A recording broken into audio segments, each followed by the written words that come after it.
Asset. Well, Bitcoin is the best crypto asset. Okay, what's the second best? There is no second best. There's no second best crypto asset. There's a crypto asset. It's called Bitcoin, right?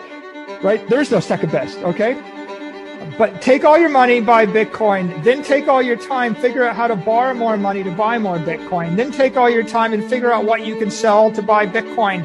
And if you absolutely love the thing that you don't want to sell it, go mortgage your house and buy Bitcoin with it. And if you've got a business that you love because your family works for the business, it's in your family for 37 years, and you can't bear to sell it, mortgage it, finance it, and convert the proceeds into the hardest money on earth.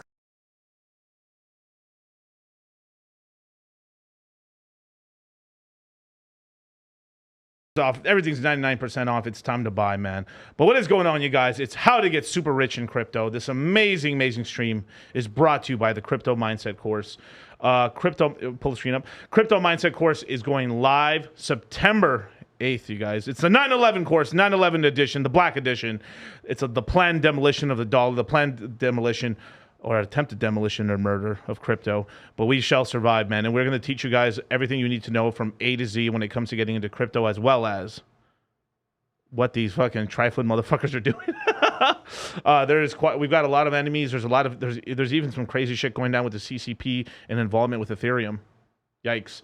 And then some of the major Bitcoin exchanges also got their hands in the cookie jar with the CCP. So we're going to tell you how to traverse that whole space, stay as safe as possible, condom wallets and everything. And if everything I just said sounds like gibberish, sign up here. So if you leave your best email address right here, you guys, you'll get notified as soon as it goes live. So without further ado, I've got a really special guest. You can take me down. This guy has been in the Hex space for quite a long time. This man was one of the first few guys I saw that was out here balling it with Hex. I've got a lot of supercars, nice little G-Wagon parked outside the studio right now. Shout out to SuperHex, man. What's up? What's happening? Yeah. I made it. You're real? I'm real. I'm human. I'm not a bot. No. You're just some paid actor like Richard hired and stuff to make it look like people are making money, bro. No way. That's what they think. So give people a little bit of introduction about who you are, like where you've been, and where you're going. So my journey, my crypto journey starts back in November of 2015. Why do I remember the exact month? Because it was my birth month. So I got into crypto in 2015, like I said, November. And guess who got me into crypto? My dad. Whoa. Usually it's the other way around, right? Usually the kids telling their parents, come on, you got to get in this crypto thing. But it was my dad. My dad got me into crypto. What he was doing was it was a network marketing Bitcoin mining company.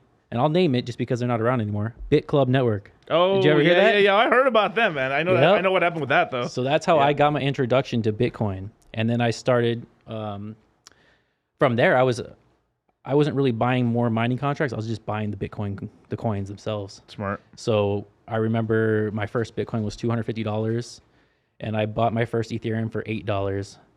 And so that's how I got my start. And then I think that was the bottom of the bear market then. The end of 2015 was like the bottom of that cycle. Yeah. And it started to rally up. So I was buying, and then the price kept going up. So I was buying more. The prices kept going up. So I was buying more. It went from like 250, 500, 1,000. I remember I just kept refreshing every other day, every week. 3,000, 5,000, all the way up to 20K. And guess what I did? I didn't do anything. I just held it and rode it all the way back down. How could you? No way. Wait. This is supposed to be a good tell-all story, bro. What happened? I rode it all the way back down, and that was good, though, because that was a good lesson.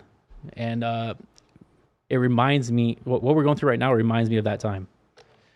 So that's that's how I got my start, was, with Bitcoin, through this network marketing Bitcoin mining company. And that's how it started. I've got to ask you something. And nobody even knows that story, by the way, because I have never shared that.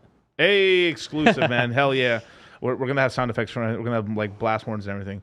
But now I've got to ask you, man, as a super experienced person in the crypto space, because you actually supersede me by a good year and some change, man. I didn't get into crypto until 2016 in December. So what a cycle, though. That was one, like, I don't know. I've yet to still have a cycle on that level of like maybe when Hex went to all time, that was like pretty glorious. But like there's like that Pepe where he's on his knees crying, looking up, and it's just the green candle to the moon, right? It's that classic meme. Yep. I've only felt that a couple times in my crypto journey, like Hex just going above 25 cents, and I was like, oh my god, that was pretty incredible. Because we were at most we ever were dreaming it would go to 3 or 8 cents, at most, like kind of like what Dogecoin did. Mm-hmm. But would you let me ask you a question. As someone who has participated or knew about a crypto mining company and stuff like that, and you actually bought Bitcoin so cheap, would you ever recommend mining to people, or would you recommend people just buy their coins? Buy the damn coins. But why? So here's what I thought. So I got into another company later on called Genesis Mining. Okay. Yep. And they jacked everyone. Yep. Hey, so the problem is, I got into mining thinking that I could do better than buying the coins, just if I had a long enough time period. But what happened was the difficulty kept doubling. Then the difficulty kept doubling. I never expected the difficulty to go up as much as it did. Yeah. So I got screwed. And then the bear market came, prices went down, they canceled all the contracts. So buy the coins just because, you're not, first of all, you're going to buy yourself a job, like Richard says. Second of all, you're just not going to earn more coins than you can buy. That's true, man.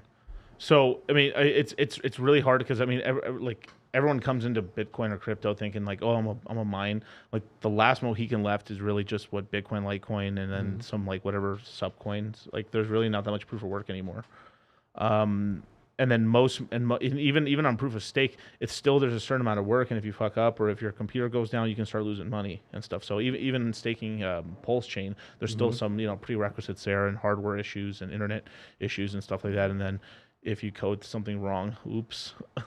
Speaking of this mining stuff, that's kind of what attracted me to Hex, was you buy the coins first, and then you can basically use those coins to mine more coins. Yeah. Whereas where the other way around with the Bitcoin, you're buying the equipment. That's not the coins. So if your equipment's out of date or something like that, like what are you gonna do? Sell it for like a tenth of what you paid for it? Right. And then the price of the coins are 10 times higher. So And that's just because the equipment you're using to mine gets outdated really quickly. Yeah. Just like you guys think about it, like you buy yourself a brand new gaming computer, and 4 years later, it's not the hottest thing on the block anymore. You're like, Yep. oh shit, this thing is kind of slow compared to the highest end now. Mm-hmm. And that's what happens because technology just keeps evolving. So like the hash rate just keeps going bananas. Or if the hash rate doesn't go up, because more and more people are on there, then the difficulty will go up. And so Right. yeah. And that run up from like $1,000 to 20K, everybody was getting into mining. Yeah. All those cloud mining companies were selling or marketing the crap out of everybody. Everybody was getting in, and the hash rate was just going through the roof. And I tried to predict that. I was like, okay, if the hash rate does this and this, I'll still make out all right. But the hash rate went parabolic, man. Right. It isn't like you had an inflation adjusted or like I guess difficulty bomb and adjusted inflation like Yeah. a hash rate bond or something like that, which is impossible, at the time. So Right. you basically what happens is I think basically unless you just keep up, you're getting diluted pretty much. And then Yep. the only thing that can make it up is if the price keeps going up crazy, which it can sometimes, but like at some point it stops and then you're in a welcome to Pain Town. Yep. So buy the coins first. I mean, the thing is, we've got better things now. Yeah. Like back then, that was like the hot thing. The pinnacle. But, Yeah. Like there's like people don't understand this. Like you were around back then. Crypto was very boring. I mean, in terms of like all you could really do is you could buy the coin on exchange. If you're like crazy radical out here, you knew somebody who knew crypto, which is like what the hell? Yeah, it was hard to buy too. Yeah. I didn't buy crypto because it was hard to buy, or Coinbase would limit me to like $25. Really? Like, Coinbase limits like you you got like $25? a $25 limit this week. It's like, okay, I can buy 3 Ethereum. You know? Oh, poor you. No, Yeah. that sounds crazy, right? It's just like when Richard says, like, oh my God, it sounds like, oh yeah, I was mining full 50 Bitcoin blocks and stuff like that. That was 50 cents a Bitcoin at the time. Yep. That's crazy, dude. So, it's like no Uniswap, no decentralized exchanges. The wallets are all of them in 2015 and 2016 were dog shit. I don't even think MetaMask was even up and running during 2016. Like there was nothing, dude. No Access wallet, no Trust. There was nothing. Like we were basically using janky paper wallets, and this is why like a lot of what ended up happening is that most people just started leaving their money in exchanges because you shouldn't have, but I kind of understood the usability level was extremely. It took an extremely high level of like. I mean, I bet you if we were around during the time we could have taught it, but like it was to the point where like it was so not user friendly and stuff. So I totally understand why people kept most of their funds on exchanges and stuff. It's a very bad habit because obviously what caused the bottom of the previous cycle and the one before you came in was obviously Mt. Gox getting hacked and then I can't remember if Bitcoin went to like $100, but it must have gone to like $100 or $200 because they hit a G, I think, right? Yeah. Well, I missed the amount. I came after that, I believe. Yeah, I didn't even hear about Mt. Gox till I didn't even know about it probably my first year of crypto at all. That's great. Yeah. I remember I was using actually phone, wallets on the phone, on the smartphone. Like, Okay. You mean you had Bread Wallet, you had Airbits. Have you ever heard of Airbits? Which later turned into like Edge or something. But actually, Airbits allowed you to buy through the app, which is kind of cool. And they had higher limits than Coinbase. Interesting. So I did some buys through there. I literally never used it. Yeah. They had a little fee, but not too bad. And especially when Bitcoin kept doubling every other week. Right. It wasn't bad. I do remember a certain point in time when we were buying these coins, the fee was pretty ridiculous, even on Coinbase. But like they were going up so much that you're like, well, it's just paying the tax, whatever, to kind of get in. But I'm kind of glad now that you guys shouldn't be complaining too much about fees on Coinbase or on Kraken because they were ridiculous back in the day. It was pretty pretty ridiculous and stuff like that. So it's kind of interesting. Didn't they even have withdrawal fees? Like if you want to just withdraw to another wallet or to like they might have like a cold wallet, they were charging you a fee to take your money out. Yeah, I think you didn't have a fee to like they never withheld your funds, but like they charged you to withdraw and they charged. I think Binance and a couple of like KuCoin still does that right now. But it's kind of a crazy thing. Like even Bread Wallet, like you were talking about, that was bought by Coinbase recently. Like early last year, they've completely sold out to Coinbase, which is interesting. But yeah, man. So obviously, why do you call yourself SuperHex? What an interesting name, man. Okay, let's tell the story. Yeah. So I spent some time in the Philippines, and I'm a foreigner, light skin, and I was working out pretty good, and the girls like to call me Superman. No, no. So I just kept I just took the man out and just put SuperHex. That's just where it came from. He was like, the bitch is forced me. The horse has created me. That's literally where that kind of originated. So, we would just mess around all the time. Yeah. When I was down there, Superman. They would say like, "Well, what's your name?" I say, "Oh, I'm Superman," and they thought it was funny. So that is hilarious. we did. That's where that came from, and just kind of stuck with it, but just converted over to Hex, SuperHex. Right. So you basically get in 2015. You start because your dad you start buying just direct Bitcoin instead of the company your dad was kind of messing around with at the time, and then you start investing into Ethereum. You ride the whole bull market. You go down. So what happened in 2018? Like once that drop started happening, what like came across your head? Like why didn't you sell or what was your thought? Because I know obviously this is like talking to somebody now that has an incredible amount of experience. You know what probably what it was everybody saying it's going to 100,000 even back then. Yeah. Oh yeah. I think that's what it was. And I was like, oh, limited supply. Barely anybody knows about it. Like it's going to 100,000. It's gonna hold. Yeah, there's like, what was it? There's 28 million millionaires on the planet. If you have one right. Bitcoin, yo, dude, that was the bro. You guys. If you own 0.23, you're gonna be the top 1% of the world population and stuff. And actually, it's even crazier, bro, because some people are holding even more supply than that's if it's fairly distributed. Like, dude, like the amount of like. Bro, they were people don't understand. 2017, they were so good with it. There's never been a level of like these myths. Like it's incredible. Like one day 4 Litecoin will equal 1 Bitcoin, bro. It's gonna happen. The pegging or the happening or whatever. And I was like pretty BTC maxi then. I mean, I was into Ethereum, but not like as hard. So I was pretty BTC maxi. I had like I played with some other altcoins, but barely. Yeah. Like, and if I did get into them, like. It was very short lived. Yeah. And then, I did lose some money on some, but like all I wanted to do was all in my head was stack as much Bitcoin as I can. That's all I was doing, just stack more.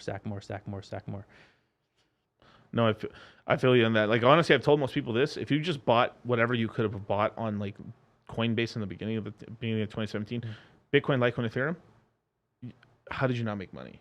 It was insane. Like when Litecoin went from let's call it a quarter to $420.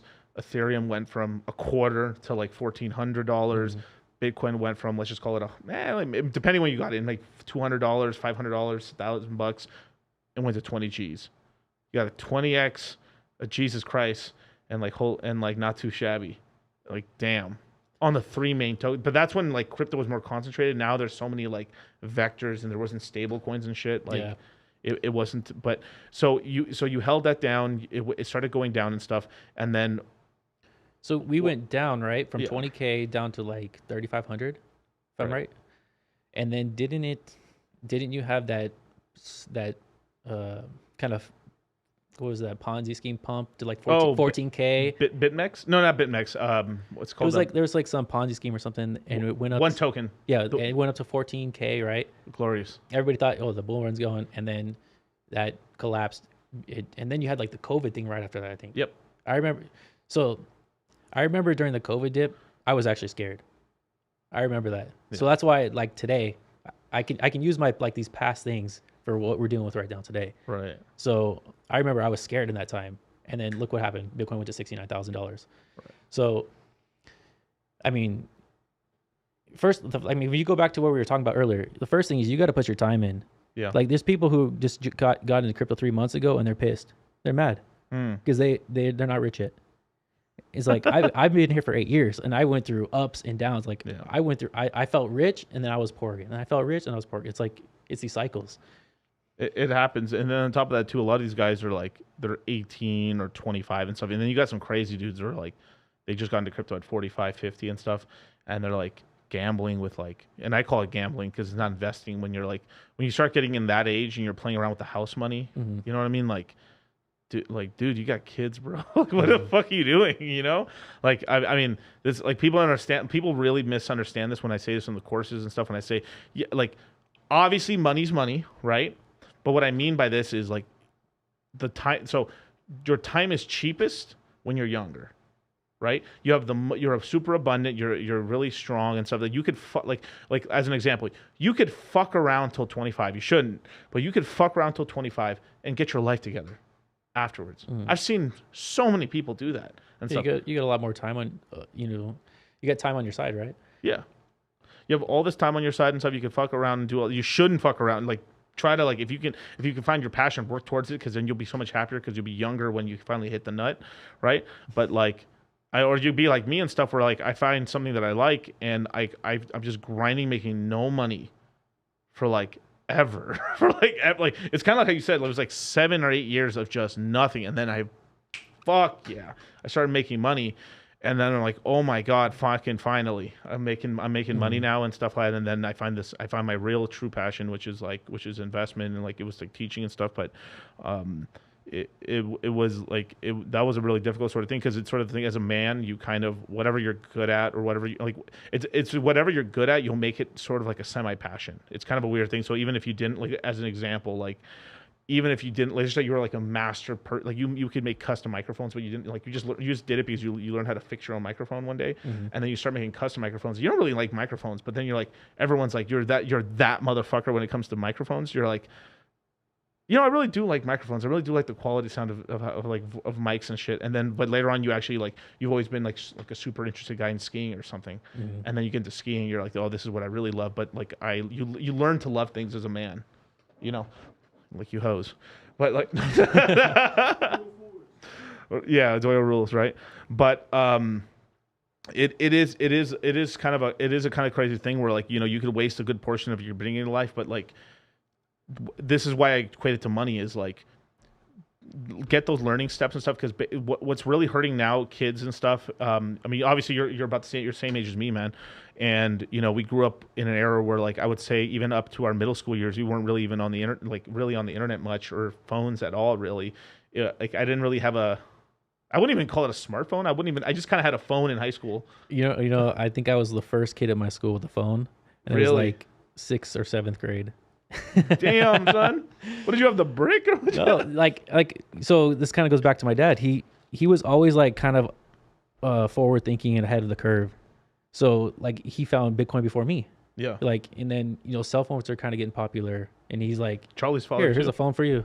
And then he my dad, he ran businesses, he's an entrepreneur and stuff like that, even before I was born. Yeah. And so he was doing he was always ahead of the curve when it came to technology stuff. So, and that's also the beautiful thing of why, like, it's so important you guys educate yourselves today and you learn about this stuff, because you'll take this and you'll advance the next generation. Like, Kyle could have been a slave, but I didn't let it happen. He could have been on the dirt right now. He could be in commie California, but here he is right now in Las Vegas, living it up and stuff. Yeah.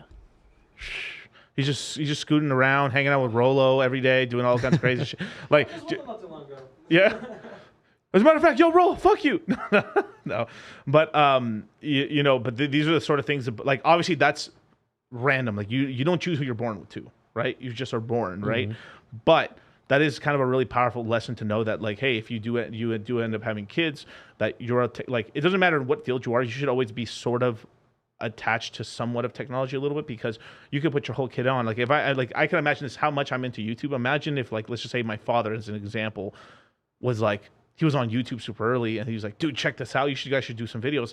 Who knows? I could have been YouTubing since 2008, 2006. Yeah, like, I remember when YouTube came out, I put a video up there. Me and my friend made, like, a stupid little video, got, like, 70,000 views, but, like, in the early days. Yeah, yeah. And, like... TikTok or, like, YouTube? No, it was on YouTube. Nice. But I didn't see it like it is today.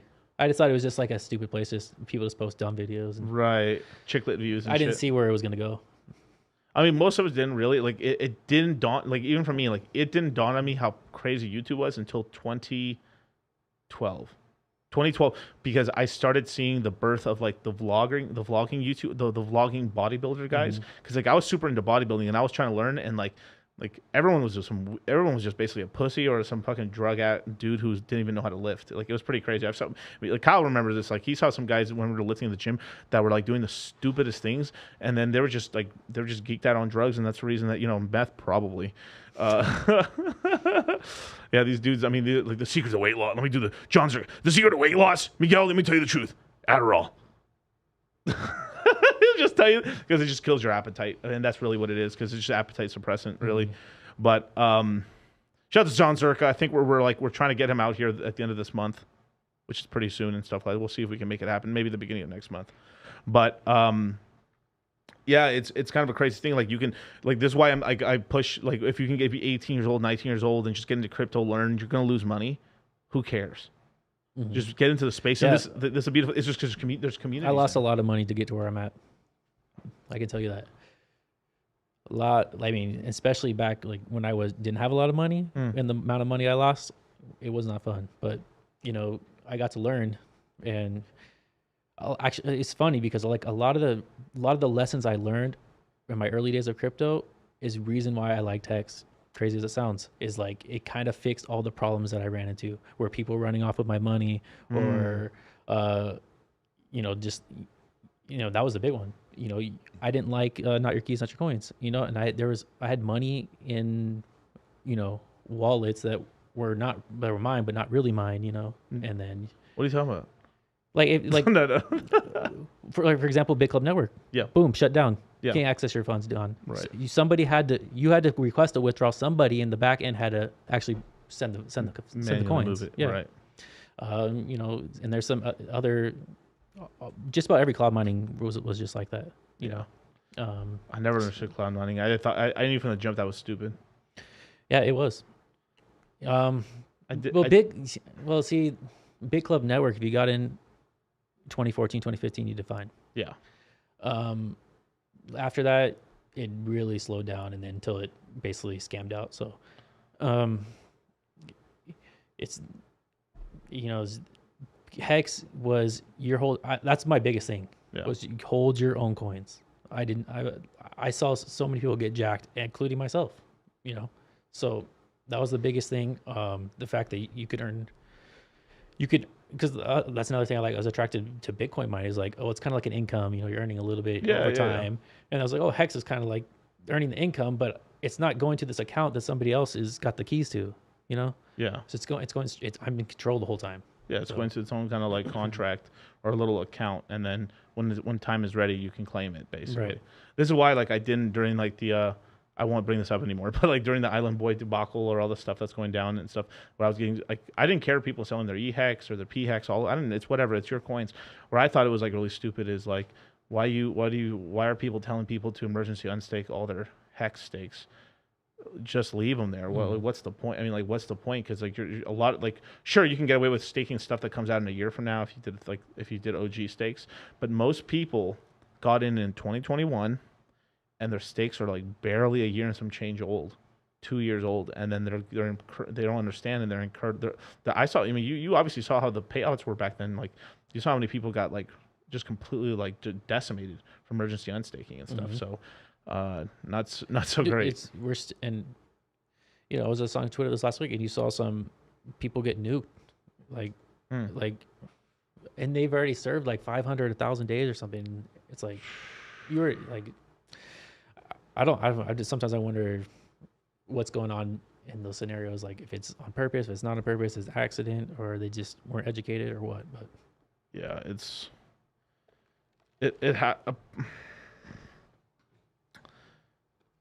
tough. Or fear. It could be fear. It could be fear, which is juicy. I mean, a lot of fear going on that Twitters.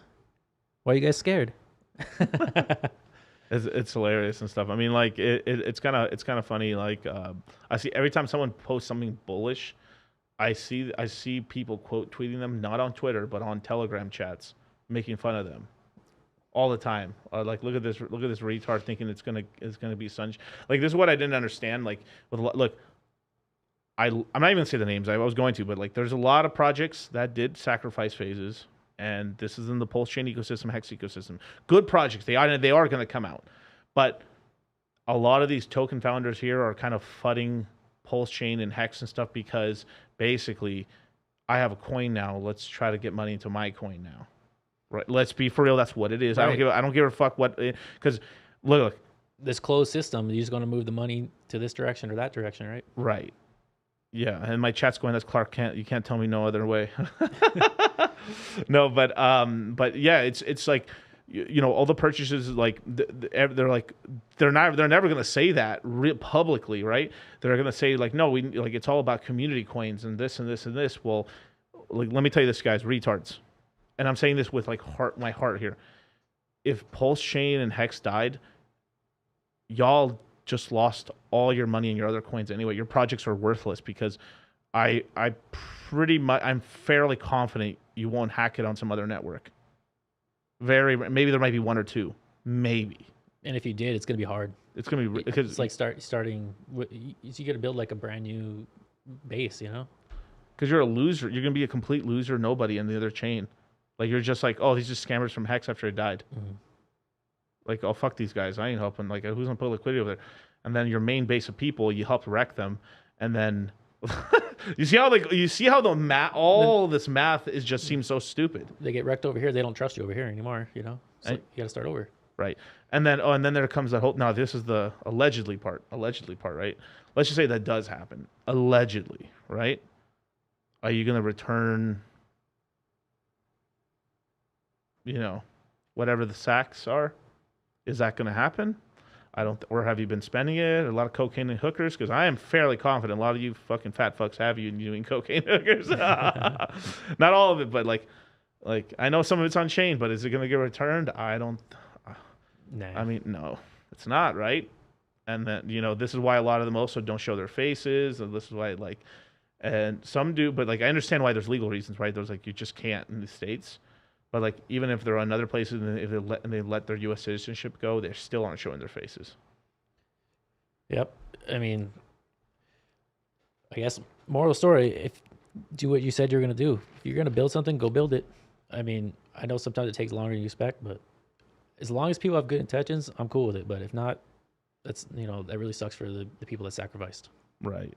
Now we also know that we're taking shots here, right? Like even with Pulse Chain and all this stuff, like I knew, like I was fairly confident we're gonna get our coins. Like I wasn't worried about that one. The other sacks, I was like, you know what? I'll take a shot on this.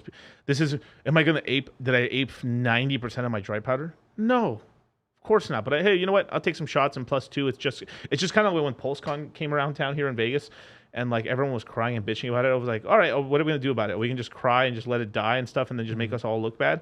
Or do we just throw? I throw a bunch of money out to like every party except like the Power City party. Hey, you guys, let's go have some fun time. And then we like, even if some people were just pissy about the daytime activities, we fucking were partying it up in the nighttime, and everyone was like, it was a pretty good event. Yeah, it was cool. I mean, I didn't get to attend, but I saw that you guys basically came up with a solution. So yeah, I mean, that's the community power and stuff like that. Now, like this is the most disingenuous shit. Is like obviously some people are fighting it because they want the price to go down so they can buy a fuck ton of it super cheap, but. You know, it is. I mean, it is what it is. You know. Yep. I mean, I see all the hate on PulseX, and I just wonder these guys must really like PulseX. I mean, if they're really like, yo, PulseX is trash. Dump your shit, man. This thing is stupid. You know, this is dumb and dumb. And I'm done. And that some. They just want it to burn faster because the lower that price goes, the faster it burns. Right. That's what they want, right? So what do they want us at? Like, what are we? Wants to burn like a trillion real quick or what? Right. We're at 0.25% burned, right? I think so, yeah. It's been, dude, the price is going down. That thing is just ramping up. It's beautiful. May 12th, right? May 12th it launched. So yeah, we're a couple months from there. Like basically 3 months and some change. 3.5 months from launch and stuff. We got 0.25% of the supply. Mm-hmm. Let's just say we can continue that spread. Obviously, we had higher volume back then, but the price is lower now, so it kind of like evens itself out. So let's just say that we can get a full 2% every year. Right, and let's just say this year is finishing up. So let's just say we get to 0.5% by this year, so 2.5 by the end of 24. Maybe we can get to 4.5 to 5% total burned. Not too shabby. And what do you think? There's got to be more features coming, even though we don't know when or if. But no, it's dead in the ground, dude. It's over. Oh, that's right. We're not supposed to tell everybody. My name's SuperHex. SuperHex win. SuperHex win. No, SuperHex lose, right? Right. No, but yeah, there's tons of features. I mean, like if you notice, like let's just say if you launch a project that has nothing. So if you look at I call it the L1 starter pack, right? You need an L1 token, a gas token. You need an exchange, NFT. You need a place for people to do some leverage, and I think swaps and stuff like that, right?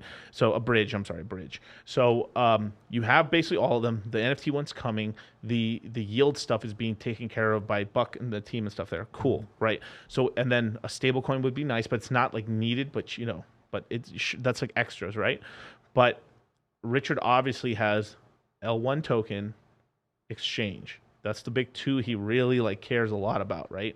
So if you launch an exchange and you launch stuff that compete with this thing, he instantly, like when there's no diss to like this is no this, it's just literally it's just stating facts right here, is that the moment like what's his name Flux said hey, we have this much liquidity now and we're so much cheaper to buy these altcoins and stuff, and then Richard basically says, hey, we're basically launching matcha routing on it still hasn't happened yet, but like, hey, it's coming. And then on top of that, like these are the best pools to actually buy because this is the deepest liquidity pools because we have tons of money here. So there is that sort of tit for tat there versus if like, let's just say Mintra launches, right? As an example, Richard's not going to care because he's like, he can't like Richard in terms of like his picture, he can't launch exchange. He can't launch a leverage exchange because he's been preaching against it. He doesn't like it. He can't like. He could launch an NFT protocol because he said he would if the current NFT protocol is dog shit and he says fuck this, I'll launch my own later, but it's low priority. But if you launch an NFT protocol, he'll probably let it go because why would he? He's like, I don't like NFTs anyway. Who cares? So if people who are launching projects, you want to launch stuff that he's just not going to touch, right? But if you go into his wheelhouse, he's going to try to fuck you up. So far that's what I've seen. Yeah, I mean, it kind of makes sense. I like where you're going with it. I mean, I kind of agree. So now the chat's kind of asking, man. Like, shout out to Franklin St. Hex, another one of my Puerto Rico boys. What's up? No diss though, of course. But he's like, hey, DCC, please ask the homie how he got into advertising on Instagram and TikTok. Yeah, because you have a fucking huge TikTok, man. I used to. TikTok deleted me. No. What happened? I got too many strikes, I guess, and then 3 months ago they killed, but it's all right. I made a new account, start over. I do control a second account called SuperHex Clips, which still got 30K followers, but okay. That's where I was just taking clips from the community and just making quick 15, 20 second clips, mostly Richard Hart. Got it. So okay, how big did the main account before you had deleted? It was like 47,000. Okay. And what was your most viral video, more or less? I know one that did really good is like the most stupidest thing ever. I just had a chart. The chart. Shout out Gerardo. Look into hex.com. So I took his chart where it was like Hex versus Bitcoin versus Ethereum, and I was like, some people bought Ethereum down here, and then it went over here, and now they're rich. Some people bought Bitcoin down here, and then it went all the way up to here, and now they're rich. And now look, there's this new Hex coin that's starting right here, and then like wherever it ends up, some people might be rich. Now they got like 300,000 views or something. There was one that did more. I just don't remember it. I'm sorry, bro. It's just too much math for me, bro. I just can't do it. But like, you don't. First of all, a lot of people in the comments give me crap. Like, look how dumb these guys are. Look, they just point at a chart and just say, look, they did this and did that. And it's like, bro, this is TikTok. I got like, really, you got like 7 to 9 seconds or before you lose somebody's attention. So my whole goal with my TikToks even was just to get the Hex name out there. Yeah. And I got millions of views. And I'm the only one still basically on TikTok. I mean, you got El Hexadente, you got a couple other people. Shout out El Hexadente, baby. Dude, El Hexadente, he killed it. He passed me up too, like 50K or 60K or something. And he's still on there. But I'm like the only one who's out there like showing my face. So, and I guess when he goes back to TikTok, I was the first Hex TikToker. Yeah, you seriously were, yeah. So I kind of like got that ball rolling, and I'm still surprised more people haven't jumped on there. But I think you said you guys are gonna start doing that soon, right? Yeah, we're gonna be jumping on Instagram. On TikTok very, very soon. Yeah. We're gonna do but we're trying to get like a super large amount of content, and then we're gonna have some pre-recorded content we already now, and then we're gonna do the best of the best, and then from there we're going to do some recorded content, like actually hear me doing but like me doing this and Charlie as well, and then so once we launch it, we have like 2 months of just solid shit and just berate it, hit it and stuff. I just like, I was like, how is nobody in the Hex community is on TikTok? So I just, you know how he's like, if you want something done, do it yourself. So I just did it. Yeah. And like, I saw that people were killing it on there, especially because that was like early days, like 4 years ago, 3 years ago when I started. It's like they hate money. Yeah. And it's just like, you can so easy to get views and followers on there at that time. A lot of stuff has changed lately. It's not like the same, but like, dude, I got Hex. I put Hex in front of a lot of people's faces. Yeah, that's for sure. We were at that private part. I won't say what they used to work for, but like I saw a lot of people you got in there at good prices, man. That was pretty cool, man. Proof's in the pudding. But that's the whole thing why I've been pushing like the community. The community's just stuck on Twitter. I understand like Twitter is crypto mecca. I know it is. Like that's where we get information. That's where people talk, and then they're doing all their secret shit in the Telegram chats and stuff. And they're using Discord. It's kind of stupid, but in the Telegram chats, right now, this is what boggles my mind is I'm trying to get everyone. Well, okay, if we want to get our eyes in front of people who actually have money, like let's get the same people. Even if you make anonymous-ish accounts on Instagram and then just start chilling out on Instagram. Like that's going to be able to get all the Hex influencers, bigger and bigger, more notable people, and this is going to be able to get Hex out there and Pulse Chain out there, right? This is like promotion because everyone else is afraid. We're some of the most like brash people in the crypto space. We could actually pull it off. Like even if half of us went over there, like we'd be a fucking I think monster. We need more people on Instagram, more people on TikTok. Like you said, we already dominate Twitter. We got a good chunk of streamers too on YouTube. But see, when I was doing my TikToks, it was just me. So people were like, how come you're the only one? Like, how do we trust you? Nobody else is talking about this. Nobody else says it's good. It's just you. So it's like, I remember I was like, man, I wish just like a half a dozen of us were on there so they can, see. And then, El Hexadente. There's a couple other people that were making TikToks. I was doing it like clockwork though, like 3-4 every single day, and that's really how you got to build it on there. Not so much lately, but it would just been nice to have like some crossover from other TikToks. So like people ask us all the time, Miguel, Charlie, how did you guys get so many people into the crypto mindset course? Not off of crypto Twitter, I promise you that shit, bro. Yep. It was not crypto Twitter, bro. These crypto people, like this is super sad to say, is that once they drink the Kool-Aid, no pun intended, once they drink the Kool-Aid of whatever coin they're into and stuff, like it takes them a while before they break free. It could be like they're completely like mind slaves for a year. No, for a cycle, I'm sorry. Before like some of them permanently stay that way and other guys just like they leave or they kind of ascend to like, you know what, I can like a coin, but I can also like another coin. You know what I mean? Once you get burned from that LTR, and then you start spinning plates, you learn, right?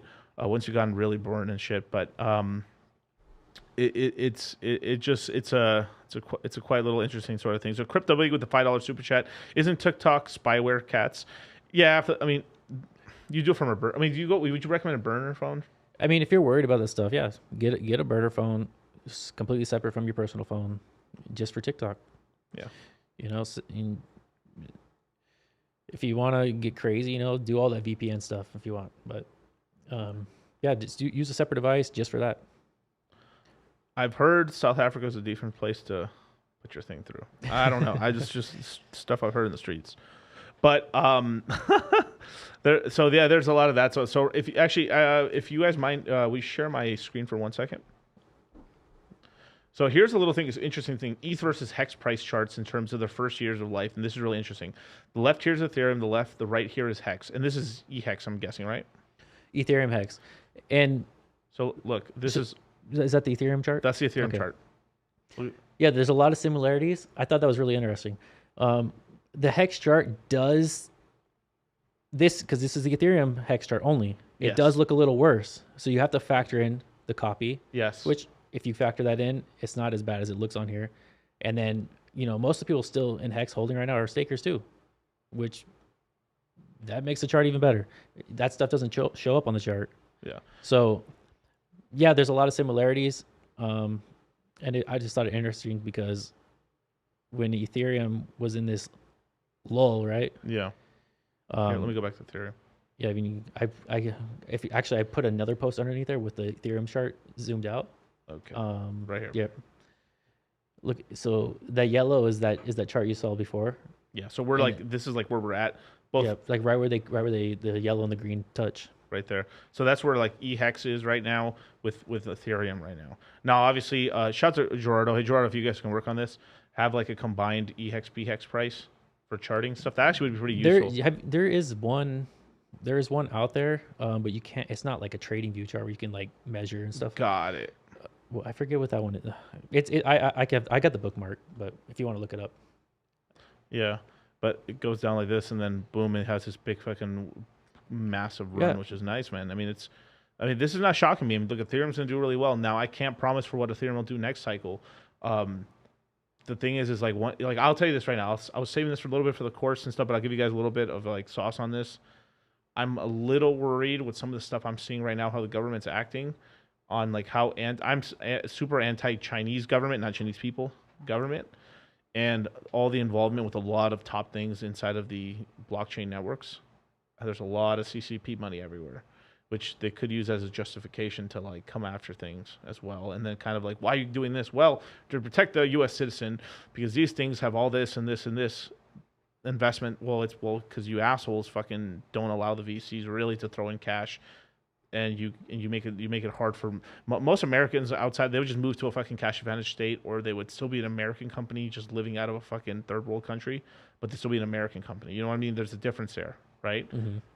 But I get it if you move your thing to be cheaper, save some taxes, but you're still an American stuff versus like a lot of our talent, bro. It's all going to Abu Dhabi, Dubai, and fucking like Saudi Arabia. Like it's all going over there, dude. Like it's crazy the amount of, because they're basically that part of the desert. I mean that part of that world. I mean, listen, it's desert. That part of the oil desert. That's where all the crypto money is, and that's where everyone's flying to. For not just for taxes, but because like the sheiks and the basically the king sultans and stuff like that are throwing money into shit. They're throwing a lot of money into stuff. Yeah, everybody's going where they get treated best, right? And that's you can take it down. A shout out to that who's that the guy on YouTube who helps people get citizenship other countries. Oh yes, he's throwing an event here. What was it, next month? Yeah, I got invited to it and stuff. It's just probably not be able to do it. Yeah, it's really interesting. I watch his videos from time to time just to see like kind of where the world's going, where are people going, why do they want to go here versus there. It's really like the USA is kind of, it's almost like, I don't want to say this, but it's like not the right place to be anymore, you know? It's different. It's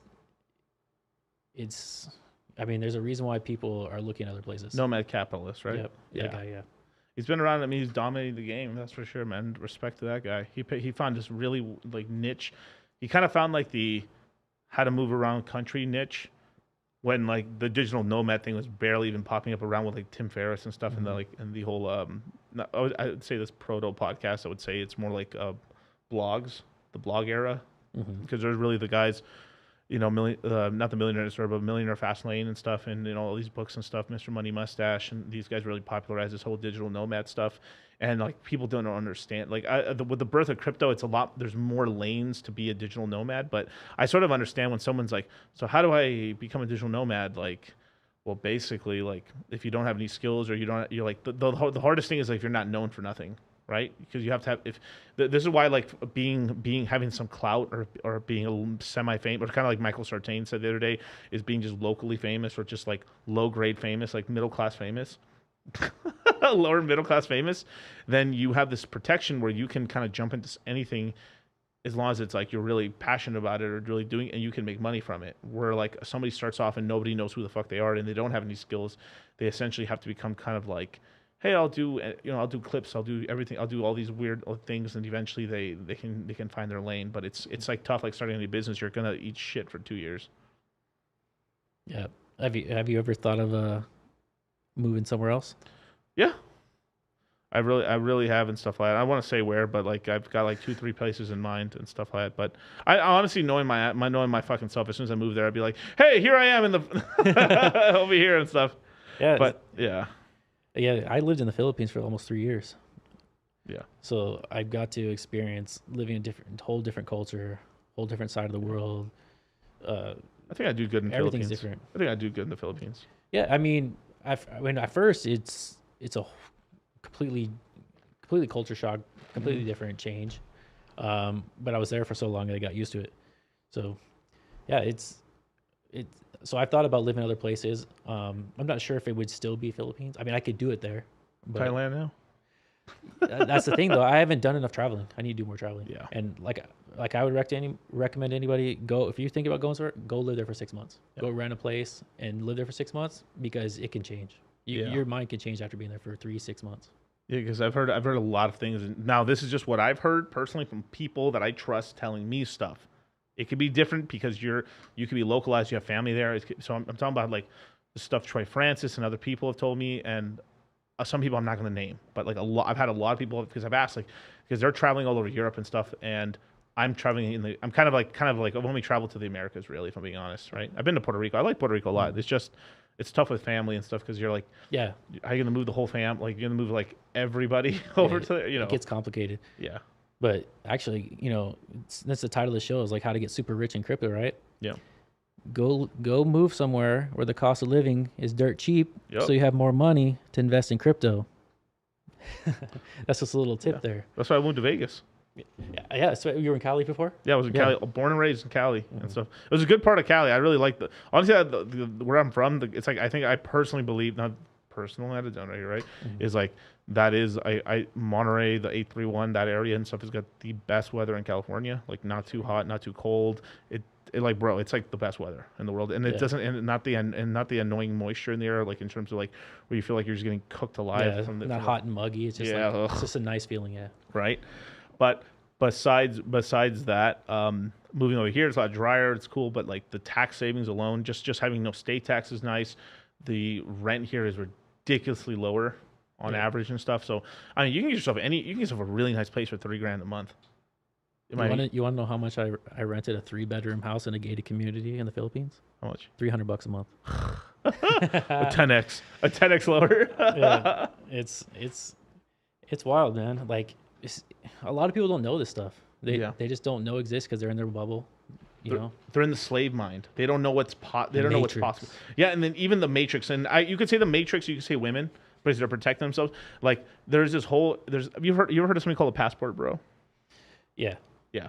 Now, there's a part of it where like guys are just really just doing sexual tourism. I can understand that. Like, fuck y'all Western women. I'm going over here and I'm gonna get myself I gotta be politically correct here. Yellow bone? I don't know what to say. Like, you get yourself something different, whatever. Like a chick with like more nicer values, right? Or basically, or AKA she'll suck your dick.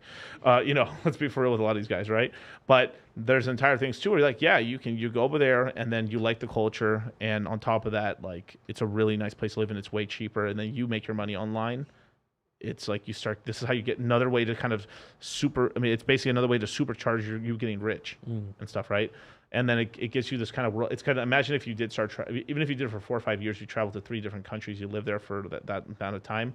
I will say this though, if you start doing like now, this is me as an employer as well as a person who knows people who are doing it and like seen what's happened, is I will warn you one thing, is that once you really start, if you're getting paid really well, being like an expat, not an expat, but sort of like an expat, digital nomad, and you're doing a lot of work for people across the pond, and you move a lot, you will tend to get fired. I'll tell you that the people don't understand why, because basically people get used to your schedule, and then you start changing it around, and then on top of that, the employer, no matter what happens, they always think you're kind of just fucking around because they think you're just partying. Like, let's just say if you were working, let's just say you're digital nomad and you live in Thailand or you live in Bangkok or whatever, right, in Thailand, right, as an example. And that's where they met you, and you're working for something cool. Hey, I'm traveling to London, or I'm traveling to France. I'm traveling here. I'm doing this. Well, even with the traveling, they're not going to be able to be super efficient. And on top of that, so like this is as an employer, and I have no people who lost a ton of work because of them. Like, hey, this is my dream. I'm going to travel to this other country, and like they don't stay put. They're traveling from country to country. Then basically they don't get any fucking work done. They say they do, and they don't. Because I know for most, now there is now the exception doesn't make the rule. There's these 1%ers. There's these 1%ers that they're traveling, they're making money, like it never goes down. They're just killing it, right?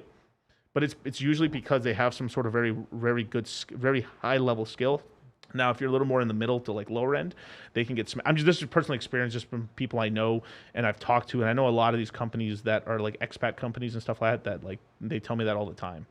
So you have to kind of like stay put, and then if you go somewhere else, you have to plan to stay there for a longer period of time, so you don't fuck up your income as well. Yeah, I mean, pro tip. I never thought of that.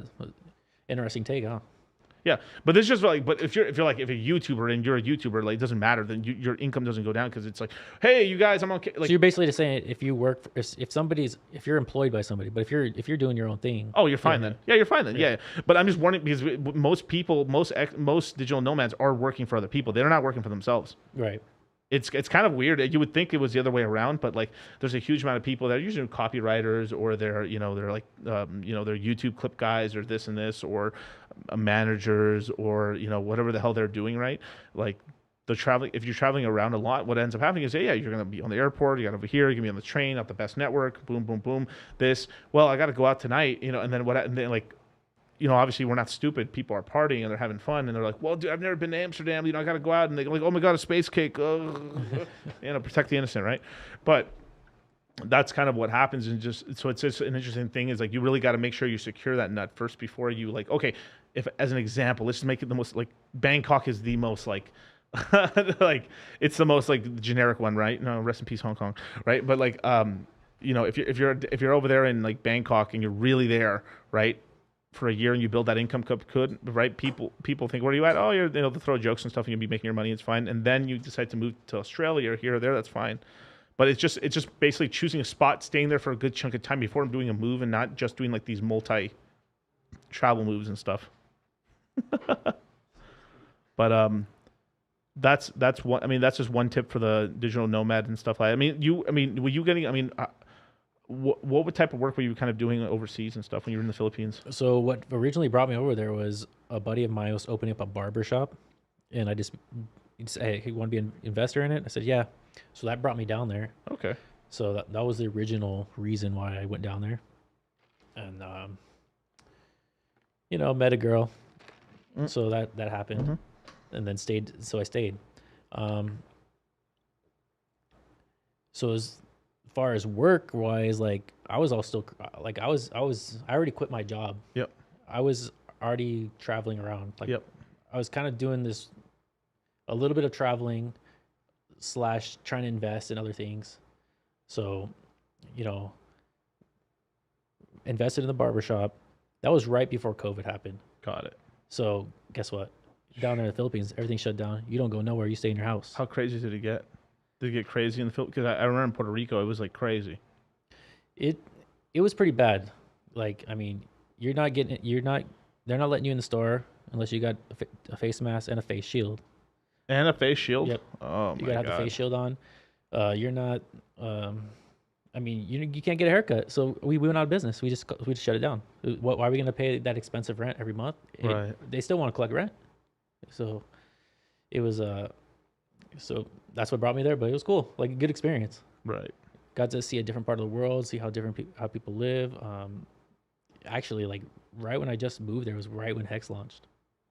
I remember I was sitting in my condo watching Richard's like 12-hour stream that when he launched it. The candelabras and everything, right?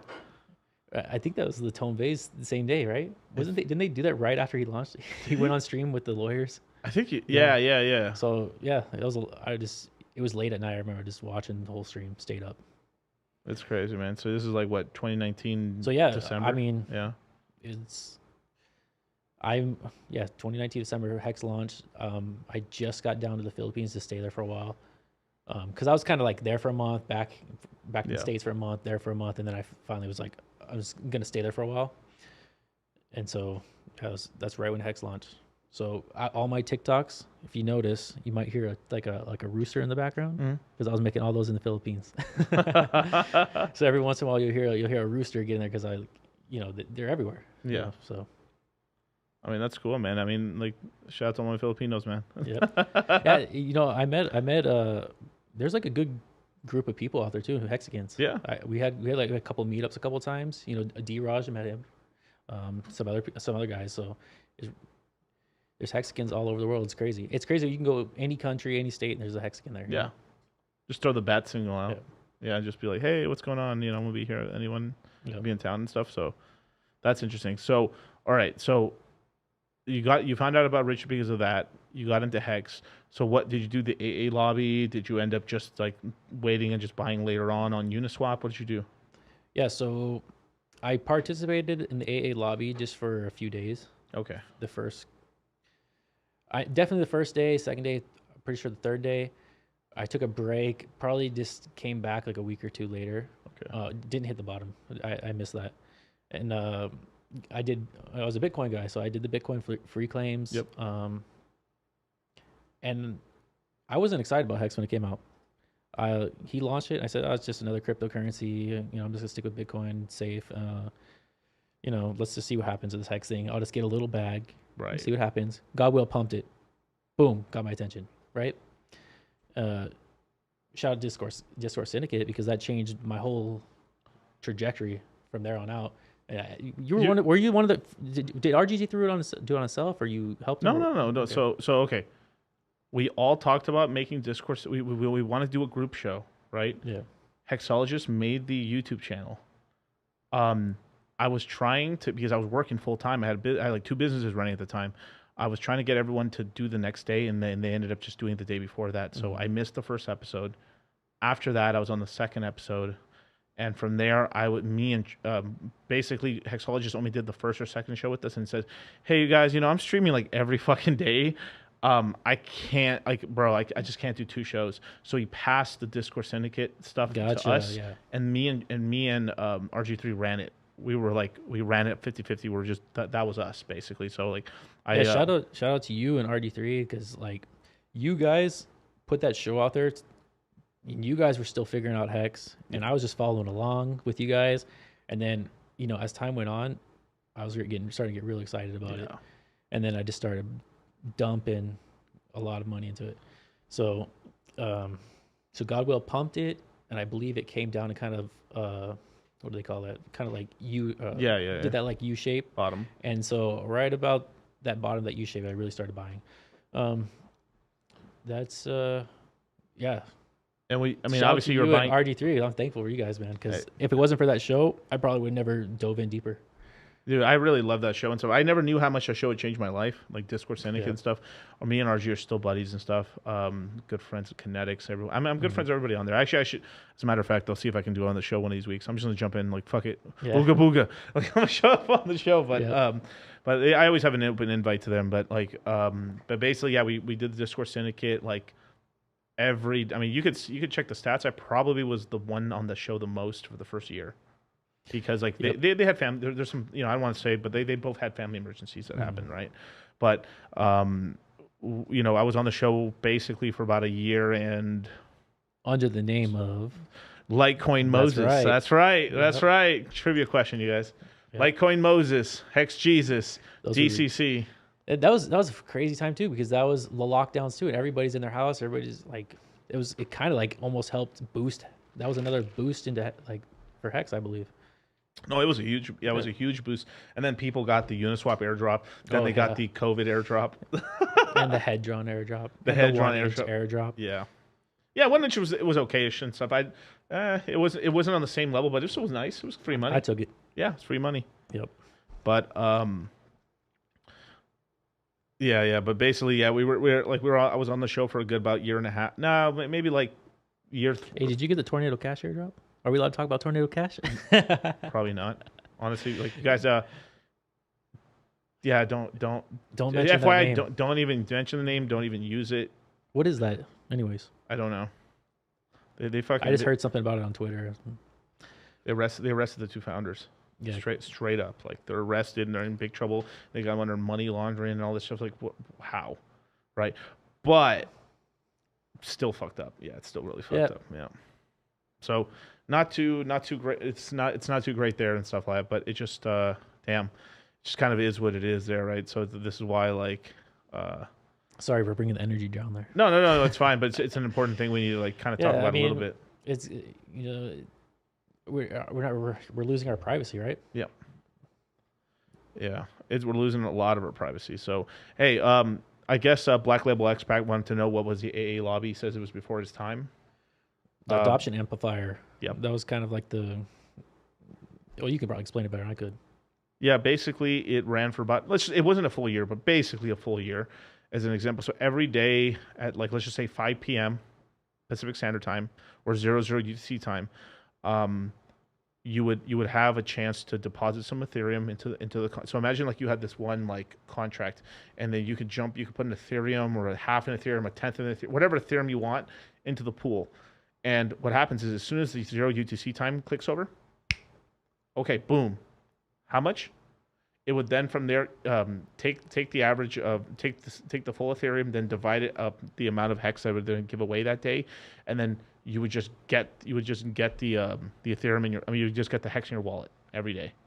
So that's what it was. So basically you could DCA into the thing. Some days were lower, some days were higher, and there's some days where like man it was like so low, like day 33 or something like that. You could get like. Yeah, I remember millions. I'm talking about like millions and millions of hex for like $100. And you remember? I don't know.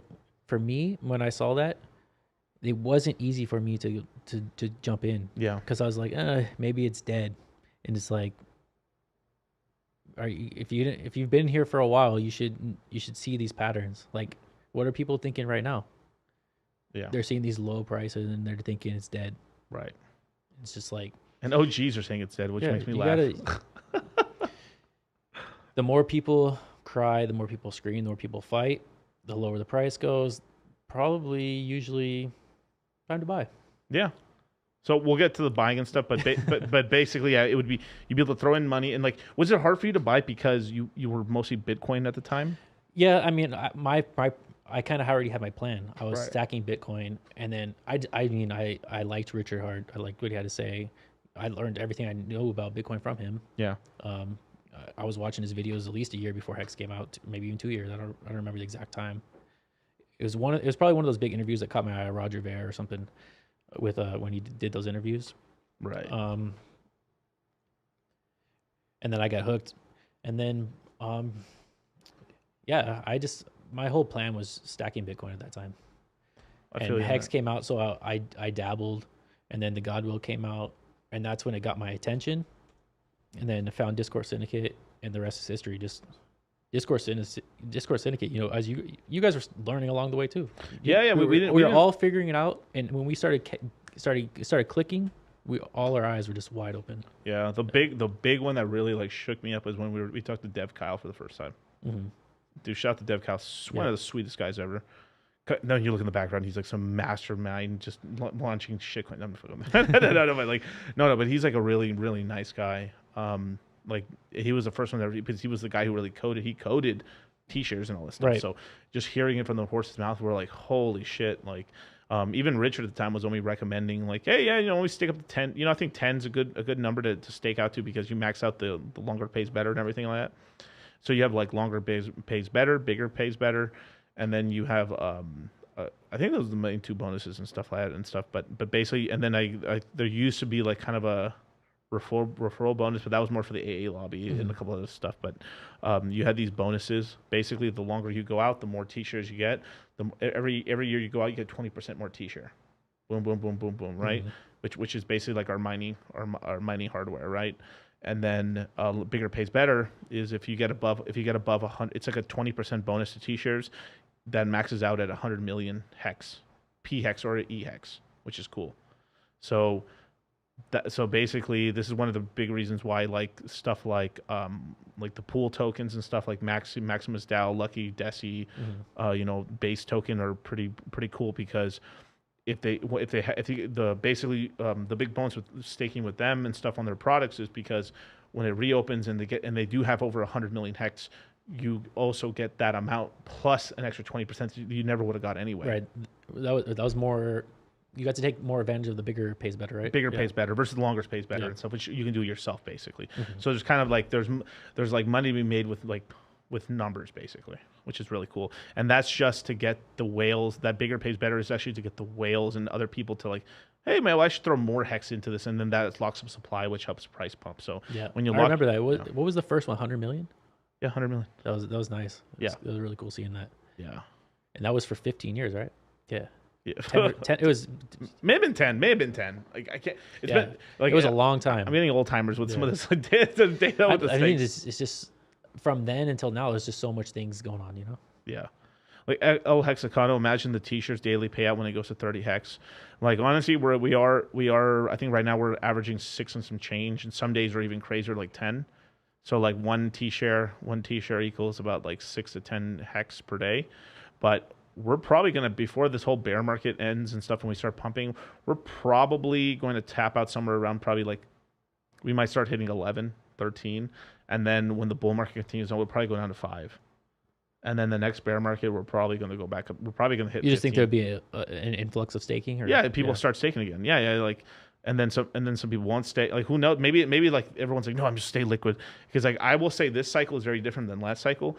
They're like all the influencers and all the people that talk about staking and stuff. There's like 1 or 2 guys only. Like, I mean, right now we're probably one of only like 4 guys in Hex on YouTube that's even talked about staking at all. I'm still staking. I just did a stake. How could you, man? How could you like a betray week us? ago, I picked up more t-shirts. I said, Hey. why not?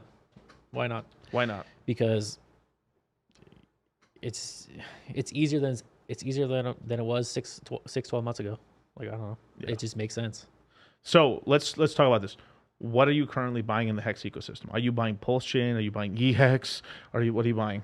All four of the RH tokens. I'm DCAing right now. I think it's a good time just to buy. I'm buying a little bit here, a little bit there. Prices go lower next week, buy a little bit more. You know, it's just, I don't, some people have like I'm going to buy every day, or I'm going to buy every week on the same day at the same time. I don't really do that. I just kind of just play by ear, but I just throw money in here and there when I'm liking the pricing. So I say, when you don't have money, time is your friend. Yeah. Right. But when you start having some money, you can, let me hold off for 3 weeks and then put it in. Or like, there's bonuses to that. But I understand, like, I don't chastise a guy who buys on that day, because that's the only money he has. So like, that's only money he can buy, which they respect. And sometimes people need that simplicity too. Yeah. Like, I will say this though, like I was privy to some conversations of some guys who made a lot of money on Hex, and these are not people that anybody else, like very background people, aren't on YouTube ever, and they basically were like, you know, they didn't really, even them, they just got in they just bought like in with like $500,000, and didn't even really understand staking really, but they made a bunch of profit, so they didn't care. To them, it seemed dumb to stake basically, but over time, you start getting diluted, and these t-shirts start getting very valuable. I mean, one t-shirt was 10,000 Hex. Now we're like closing on 27,000. I think it was like 29,000 last week. Is it really 29,000? Or at least on the Ethereum side. I don't know if the Pulse chain size is similar or what. This should be moving. Let's see where we at. I think it was like 29,000 Hex per t-share, at least on the Ethereum side, and at the current pricing, it's like $113. Yeah. So I don't know if someone could just tell me the current price and stuff like that, but that'd be nice and stuff. Can you pull up my screen for 1 second? So right now we've got Pulse Chain at 35, which is 30.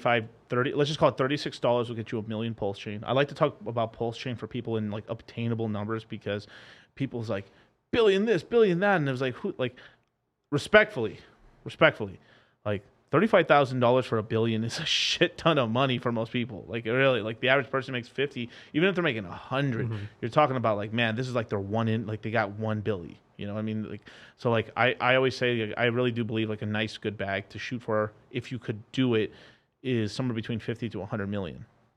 Yeah, it's obtainable, and then you can concentrate on getting some but like getting that 100 million bag, or maybe like a 150. Just at all. The thing is I'm being very general, because the average person, I don't know people's financial situation. Right. Like, so someone can't swing that way, or maybe like Miguel, that's it, bro. I got way more than that. Hey, it's cool, right?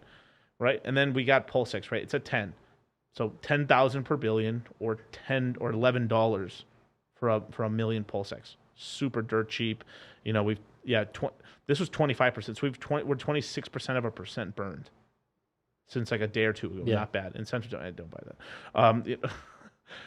We're at 60% of a penny for, I guess, is eHex or pHex? That's pHex, and the blue one is the combined, I believe. Got it. Okay, that's good. Yeah, that's combined right now. So it's including, yeah. So right now we're basically below a penny right now, combined eHex and pHex. So I'd imagine it's usually a 50% discount. So right now, was it 3,000, like almost $3,000 buys you a million hex, $6,000 buys you a million hex. That's not too shabby. Yep. It's not too shabby. Reminds me of, what is that, early 2020? 22. I remember like buying the last massive chunk I bought was like at 22% of a penny for hex. We did it on stream, I think, with like, what was it, Motley and a bunch of other guys and stuff, and they were like, oh, I forgot what the event was where we were like, hey, you guys, we'll be right back. We left the screen running and just ran to go by, and they're like, oh, we're back. And then like I bought a really good chunk, and so did he, and everyone else did. And then that was a good day. That was a good year, right? Incredible. But it was really nice. But these are the four. Pull it back up one second. Like these are the main 4 tokens and stuff. I still do recommend buying a little EHEX. I do. It's just personally, I'm leaning more towards for most people because they just can't handle the volatility and the FUD because people are weak-willed. It's better for people to probably buy a little heavier on PHEX, like 90-10 or something like that. I'm probably leaning more towards now. Like I'm going probably like 70-30 now. So I'm doing 70% of my DCAs are going to PHEX. 30% to EHEX, because if the way I see it like that is like that 30% is like 60% because it's twice as cheap.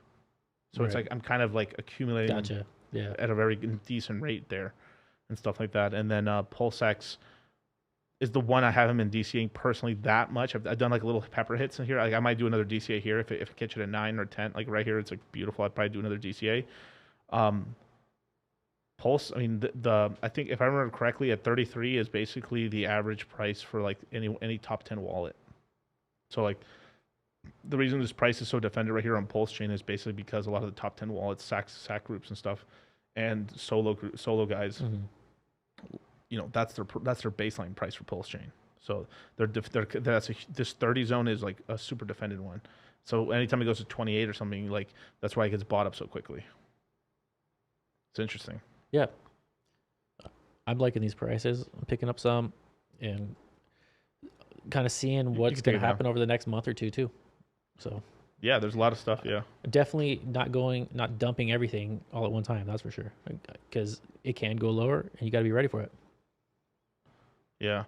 Like Benny Blanco says, it was impossible to see 2020 is impossible to see now. It's very probable. Yeah, we're just taking shots and stuff. Like obviously, like do what you want to do. This is not financial advice, but you know, we're just telling you like this is what both of us are personally doing. Still, I'm buying Ethereum. I kind of find that you're buying Ethereum as well. Yeah, I haven't bought Ethereum in a while, but I'm looking into getting some more. Hey. So I was actually pulling up the chart the other day just to kind of see where, if it does break down from the 1600 level where it's at, you know, where's the next one, 2, 3 levels down. So just so if it does get those points, I know to buy. I'm kind of just basically just preparing myself, not trying to figure it out as it happens. You know, figure it out before. Yeah, it's crazy. I mean, like this is a really interesting question. So obviously you've been around Hex the whole time. What was your moonshot back in the early days? Like how high did you think Hex could go in your head? Because like we didn't understand what a 50,000x. We didn't understand what that meant. Or 10,000x, I'm sorry, 10,000x. I just remember. I remember like everybody else. Like, can we get to a penny? Right. That was like, that'd be awesome. You know, I'm always thinking of higher numbers. I love just to play with the calculator. Oh, what if this happens? What if this happens? But I don't know. I remember the penny thing. Yeah. I remember all like, just can we get to a penny? Get to a penny, and then we did, and we even went much higher than that. It is. I mean, where would you think that penny one is for Pulse? Is it a penny for Pulse, or is it like a tenth of a penny? Like I'm not sure myself personally where to like call that. Like obviously the psychological. If it gets to a penny, holy shit, right? But like, is it the penny or the tenth of a penny for Pulse Chain? I like the lower targets because they're easier. Yeah. So it's kind of like mentally preparing me for the easier target, I guess. But yeah, the normies want a penny though. Yeah, of course. We want more than the penny. Yeah, we want more than the penny. But the when it comes to crypto is like, it's gonna do more than you thought. usually. Yeah. As my experience. They've all gone up. Every crypto that I've ever held always went up higher than I thought it would.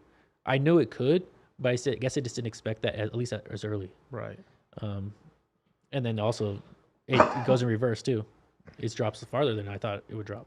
So yeah, I mean, I really believed that maybe 1.6 cents before the split and stuff. That was really the bottom. It was the bottom, but like now that it's split off and stuff like that, like right now combined, we're under a fucking penny. So we've done a 50% combined price below. So it's like we went from a 1.6 cents down to like 80-90% of a penny. Mm-hmm. This is a pretty. I mean, for me, I'm buying. Yep. I'm buying. I'm buying too. When the pulse hex dropped below a penny, I started buying. Yeah. Yeah. Interesting. Yeah. So for pulse hex, I have a sneaking suspicion it has, because that burning feature is kind of like BNB, but like I really don't think it's gonna. I think it's gonna just keep up sort of or lag behind pulse chain, but then I think it doesn't move, that like it catches up the pulse for a little bit in terms of it just like it outpumps pulse for a little bit, stays there for a long time, and just kind of follows pulse in terms of X's. Mm-hmm. So it's gonna be kind of like almost like a stable coin to pulse chain, or like a lags behind pulse chain, but still kind of catches up. And I really don't believe this is where when people ask me like, what do you think is gonna be the highest appreciating one? It's probably just PHEX really, but like but Pulse could go bananas because that's more of a mainstream appeal for people. But I could see PulseX in the very last parts of the bull market where it has like a fucking thunder, like God, like Hulk dick candle. Mm-hmm. Where everyone's like, holy shit. And that's just mostly because of the burn feature, and then it starts adding up. And it's like, how much coins have been burned? Holy crap, this and this. It's getting hard to, because it's going to be hard. Because I know a lot of people that like sacked and stuff in terms of like, I'm talking about some big whales and stuff, and then some pretty decent people where they're like, half this bag I'm not touching, their half I'll play around with, but like this half, mm-hmm. and I know them, this half isn't getting touched. That's going to stay there for a long time. You think that'll happen because of traders? Like, let's say they see kind of like a top coming for another coin, and they just kind of move funds into Pulse to catch a little bit more, and that's what kind of helps that run up. It could. I mean, it's a lot of that stuff, and on top of that, it depends where the incentive token is. It also like maybe liquidity goes down a little bit, or maybe liquidity's pulled, and then purchases start. Then you have people foam tarting or fucking taking out equity lines of credit, and it's all the classics. Right. You guys, let me take all my money on fiat and like borrow on it, and then refi back in. It's like that Michael Saylor at the beginning of this, right? Yeah. I mean, play for you guys. Just to show you the hypocrisy. Well, I said, Bitcoin's the best crypto asset. Okay, what's the second best? There is no second best. There's no second best crypto asset. There's a crypto asset. It's called Bitcoin, right? Right? There's no second best, okay? But take all your money, buy Bitcoin. Then take all your time, figure out how to borrow more money to buy more Bitcoin. Then take all your time and figure out what you can sell to buy Bitcoin. And if you absolutely love the thing that you don't want to sell it, go mortgage your house and buy Bitcoin with it. And if you've got a business that you love because your family works for the business that's in your family for 37 years and you can't bear to sell it, mortgage it, finance it, and convert the proceeds into the hardest money on earth. So where the fuck are you guys? Why aren't you guys doing it? Like, you have only yourself to blame for the prices right now. Oh my God, dude. Cocaine's one hell of a drug, right? Yep. Yes, sir. But I think Hex Monkey had a $10 super check. You put it on the screen? Yes, sir. So he said SuperHex is a super guy and been helping the community since day one. Great seeing him on a rare stream appearance. What's happening in Hex Monkey? I remember we met back in Miami. Sheesh. Shout out to Hex Monkey. Cool. Yeah, he's a great guy. We went race car driving here in Vegas and stuff. Oh, dude, I was so sad you weren't here for the event, bro. I couldn't make it that weekend, but I know you had to go to the movie event, the actual movie. Yeah, I was in Miami for the premiere. How was the movie? Can I ask you about that? I really haven't had a chance to ask anyone that was there yet. How did you like the movie premiere? Other than the hot Miami muggy weather, it was cool. I wish there was a little more AC. Got it. No, it was awesome. The red carpet and taking pictures. They gave everybody there was able to take home a little poster and a framed poster from the movie. in the theater, you know, we all got branded popcorn. That was pretty cool. You see the pictures of Really? that? The highest of stakes branded popcorn. Yeah, I was hoping for that, man. I was trying to get, like, you know, everyone was hoping for a candelabra keychain. Yeah. Yeah, the movie was cool. I enjoyed it. I thought it was fair. Yeah. There was one scene in the whole movie that I thought was like, it probably shouldn't have been there. Just one scene. When Richard's just sitting on the table with all those girls. It made no sense at all to me personally. Oh, yeah, when he was like, when he did the cheers and all that? Yeah, it's just like, who are you? Wait, no, I don't want to say horse. But, like, I mean, who are you people? Right? I thought it was the one where it was Kareem's Waller went from, you know, did that nice little jump up. And Tell the crowd who you're sitting next to. Oh, yeah, I was sitting next to, shout out to Kareem. Kareem, if you're watching, that was cool. That was fun. We were sitting next to Kareem. He was my buddy next to me while we were watching the premiere.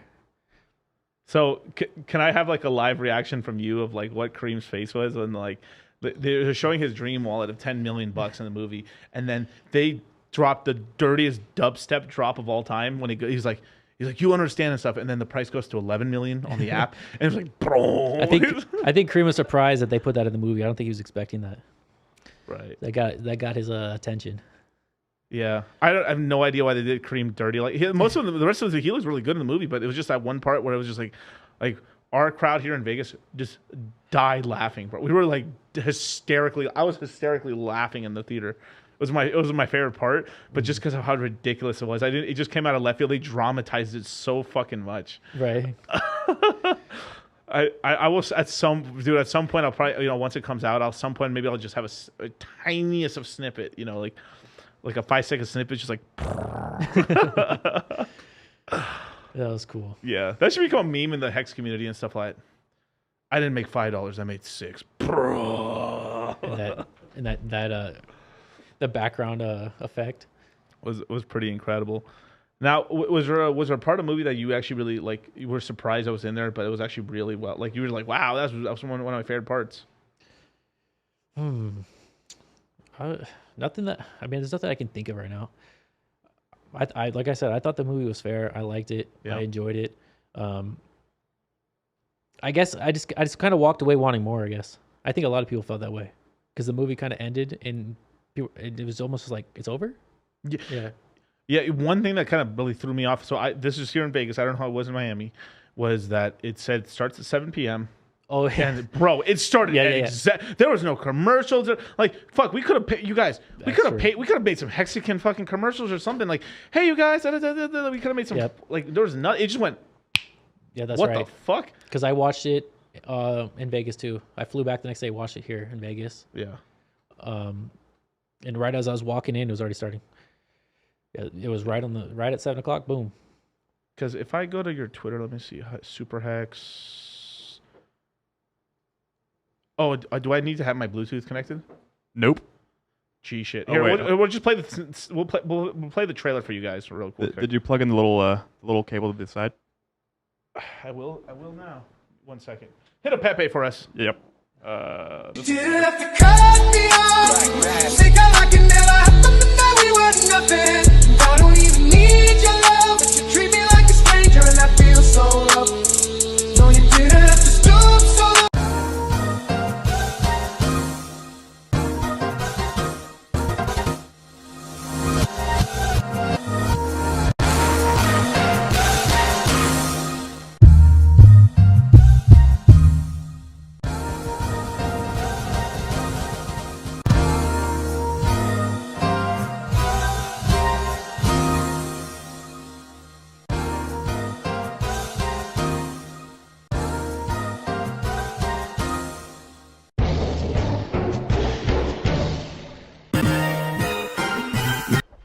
All right, that was annoying. All right, so let's here we'll just full screen this. There you go. The Highest Stakes documentary 90-second trailer. It's a really good movie, man. Who is Richard Hart? Genius. Legendary. The arrogant, bit of a narcissist. The benevolent king. $250,000. Hate me. I'm farther than you'll ever be in your whole life. Whatever the governments have been doing, it's not worked out. You've never had worse interest rates. Your money has never been worth less. And the only thing that's making it better is cryptocurrency. Crypto is money without governments, and it is money without banks. You're not going to meet another product like this as long as you live. Yes, every scammer in the world is going to tell you something similar. Good morning, everyone. Are you ready to look for some fraud this morning? They are promising 40% annual return. Everything I have worked for is staked in Hex. Good. I put it all in. All what? All over house money. No, I don't think that it's a scam. Because I trust Richard Hart. If ultimately this is all a big performance art project, people are gonna get fucked. So that means I should trust you. Listen, I think you should trust me, but if you get into the habit of trusting people like me, you'll get the crap scammed out of you.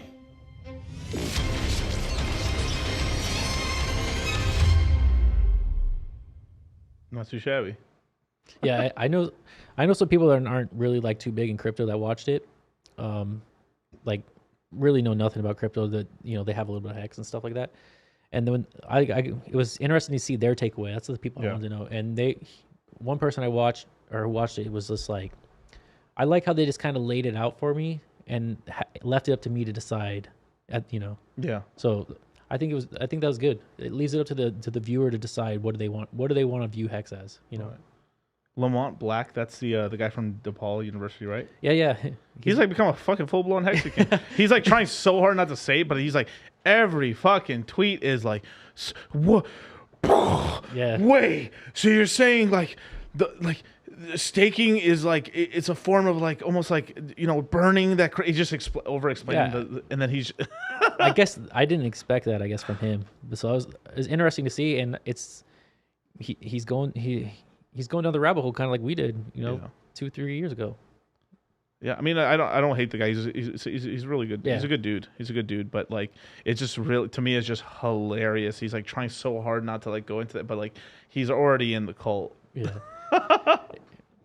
He likes the attention, man. Mm-hmm. But I mean, he learned a lot about us, and I think he wrote something like, "Hey, these people are real people, and I'm enjoying hanging out with them and talking to them." So, yeah, no hate and stuff. Yeah, like we had Corey Costa just recently did a stream with him. Was it? I'm not sure if there was quite a other maybe RH Max and a couple other guys and stuff that did streams with the guy. So at some point I'll probably have him on as well and stuff. I think this Saturday I'm going to be having a dip catcher on. And stuff. So shout out to him. He's got a lot of great information and stuff. Mm-hmm. So, but it's a pleasant turnaround. I mean, the thing is, we have the reason I'm confident it will stay around over time is because there's a very large amount of people. We actually all like each other, and there's actually a real community here. So, and this whole thing, the most important thing that people don't put enough info, enough I would say weight on is like the T-shirt part, because basically like you could sell all your Hex off, you leave, you're like, ha ha ha, I sold, bye, and then you're like, later on in the bull market as it continues on, you're like, wait, I think I saw some T-shirts, and then you come back to it. And that's the thing is the average staking length of a person in crypto is about a year. Curve convex, maybe 4 years, 2 years since we change. When you in VC invest into a project, you won't start getting tokens until year 2. And then it's a 1 year vest out on average. In the average VC coin that you invest into and stuff, which is basically you'll get it 3 years from now. You have all your coins out, right? So like investing into coin, like not financial advice, but like if you got into projects now, maybe 6 months ago to now to maybe like another 6 months, you'll probably start getting your coins out during the peak of a bull market. Pretty good time. Yeah. You get into projects a year and a half from now, your coins come out in the bear market. Yeah. So like there is a little bit of market timing there, but that's kind of what's going on with that and stuff like that. So ladders. I mean, I think I put a tweet out last week. I was like, dude, it's a hell of a time to build a ladder now. Mm-hmm. Yeah. So if you can do a ladder, do it. I know sometimes you got to buy a little bit more coins, to make, because you don't want to make too small stakes and things like that. So, Pressology, you're horrible, bro. Yeah. Can someone please get Corey a damn laptop so he can stream like a normal person? Well, how's he streaming? Like on a milk carton or some shit? Like what's he doing? What, Corey Costa? Yeah. His stream quality didn't look terrible to me. Should we get him a laptop or should we get him a steak? Gives me his address. I'll make him a care package. I'll ship him some. I literally I know exactly what doesn't break the bank. I know all the right cameras. Like you could have a little 1080p fucking web camera, fucking gangsters fucking stuff. I'll get him some cool stuff, man. He's on a broken launch. Oh my god. No, shut up, Paul. This ain't true. Somebody link me this shit. What are y'all talking about right now? He's streaming through a potato. Franklin, no, bro, no, wait. Hold up, no, you ain't gonna. No, you guys are not besmirching my friend Corey's name right now. Is it really that bad? It's a big potato too. Oh fuck. Is it real? God damn it! Am I gonna have to? Lost. I'm so lost right now. Wait, I got to see Corey. Are you talking about his stream quality? I guess if they're I think I thought wasn't he streaming earlier today? I think I saw it. Yeah. Yeah, Charles Hopkinson on. What the fuck are they talking about, bro? Like, yeah. Oh, let me mute that for a second. Doesn't look terrible. He's sitting in front of the camera. You want me to pull it up? Yeah, pull it up. I don't blame him, man.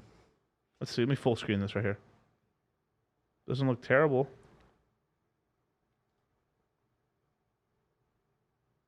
Wait, how's it sound though? Oh. Positive regulatory oversight or fine. He's got a microphone. Measures don't stop. So even in the midst of, I guess it's echoey a little bit, but that's not that know, bad. That sounds pretty crispy to me. He did a stream with RH Max earlier. I wonder if that's the same or not. I want to see. I'm sorry, Corey, man. The chat is just vicious motherfuckers. He was on RH Max's channel, so RH Max, yeah, RH Max. Let's see. At some point, I'm gonna do another stream with RH Max. I'm just trying to get it. Where's he at?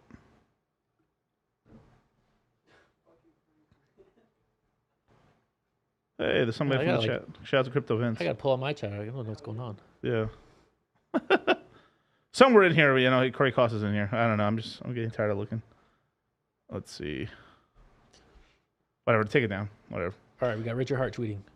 Oh, okay. He looks like he's talking directly to lawyers. Lawyers. Richard Hart here. That's how it starts. Yeah, of course. Yeah. Incredible. All right, let's see. He has to get up and leave the room just to turn the stream off. What? Really? Look above the chat with Brasology. Okay. I'm just looking. God damn it, man. This fucking. All right, Brasology. He streams from a crappy Walmart tablet connected to a hotspot Wi-Fi keyboard connected to a Raspberry Pi in a separate room. Corey, call me, homie. I'll help you out, bro. Like DCC sending a care package, homie. Like, this is like shocked me now a little bit. But also, can he send me like how he has that set up? I'm kind of interested. You know? Yeah. Corey, we help. We're gonna help you, brother. Hey, and welcome. You know, like it's like those little shows, and like welcome to like I don't know, welcome to New York, like makeover or whatever the fuck. Stream Team 6, right? Cardano and stuff. That hey dude, we're also not. He had Charles Hopkins. That's a big stream, bro. Yeah, that's a big. Charles is a good. You know, he's been around a long time, man. They hating on Corey, but he's fine. He has to get up and leave the room. Just turn off the stream. Anything else we got here? Streams on the way. Yeah, man. Eventually we'll just say, hey, just come to Vegas and stuff. We got the largest studio in all of Vegas right here. We'll get all the streamers out here if they want. But yeah, man. Somebody like DM and like on his streams and say, yo, DC wants to talk to you. Text him and stuff, and I'll help him out, man. I'll send him a webcam. I'll send him we'll get him straightened up, bro. That's bad. Plus the dirty wife beater. We love court. God damn it, Hex Monkey. All right, let's just get off of this, man. Let's get off this topic. My bad. But yeah, man. So So in terms of like t-shirts, right? Like obviously there's something different from like a guy brand new to staking versus someone like you who's had a ladder before. Are you just looking for holes, or are you just like, you know what, I've did it perfectly already. Now I'm just kind of putting it in the back. Mm-hmm. Yeah. I built the ladder, so anything new goes to the back. Simple as that, man. Yeah. There's no reason to really do that. I don't see. Like it's already built out. It's coming out, you know, at a decent rate, I guess. Or, you know, So there's no. I mean, throw it at the end, or I'm just keeping liquid. Yeah. There's no point. Now, where are you in terms of the debate versus like liquid versus staked? In terms of like not what you have, because obviously we all have these stake bags. So like we can never be like I'm 50% liquid versus a person could be a 50 staked, 50% liquid. But us, that's not really possible. So are you doing with let's just say with the stuff that you are buying, are you keeping 80%, 20%? Like what are you leaning towards right now? I would say for me personally, my liquid bag stays somewhere between 10 to 20%. Okay. So I'm heavily staked. Yeah. Well, I do buy and it just sits there liquid, and then every once in a while I'll get like a little itch to stake. So then maybe I'll throw it out later.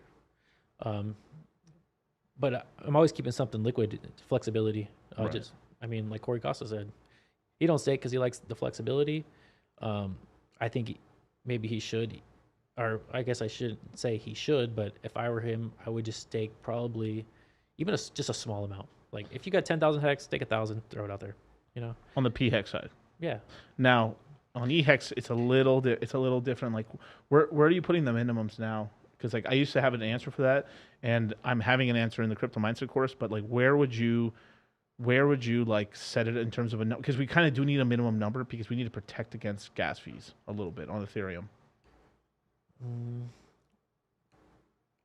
I remember I was telling people like don't do less than 50k hex. Yeah. And then at least 1 year. Mm-hmm. So it's just you know, if you can't beat that, if you can't get like a 50, I mean, right now it's easy. Yeah. I mean, but if you can't make a stake that's like 50 to 100k hex, maybe keep it liquid. Especially on the Ethereum side. Yeah. I've been telling on people on the E hex side, liquids. We're in liquid season. Built the biggest liquid bag of E hex, P hex that you can, and then after 3, 4, 5 months, let's do these the thing is getting that hex in your pocket when it's low. You know, it's a good idea too, because you can build it up and actually see where you're going to get to. Yes. Because when you start buying a little bit here and then throwing it there, like see how much you can actually accumulate, then you can figure out your options there.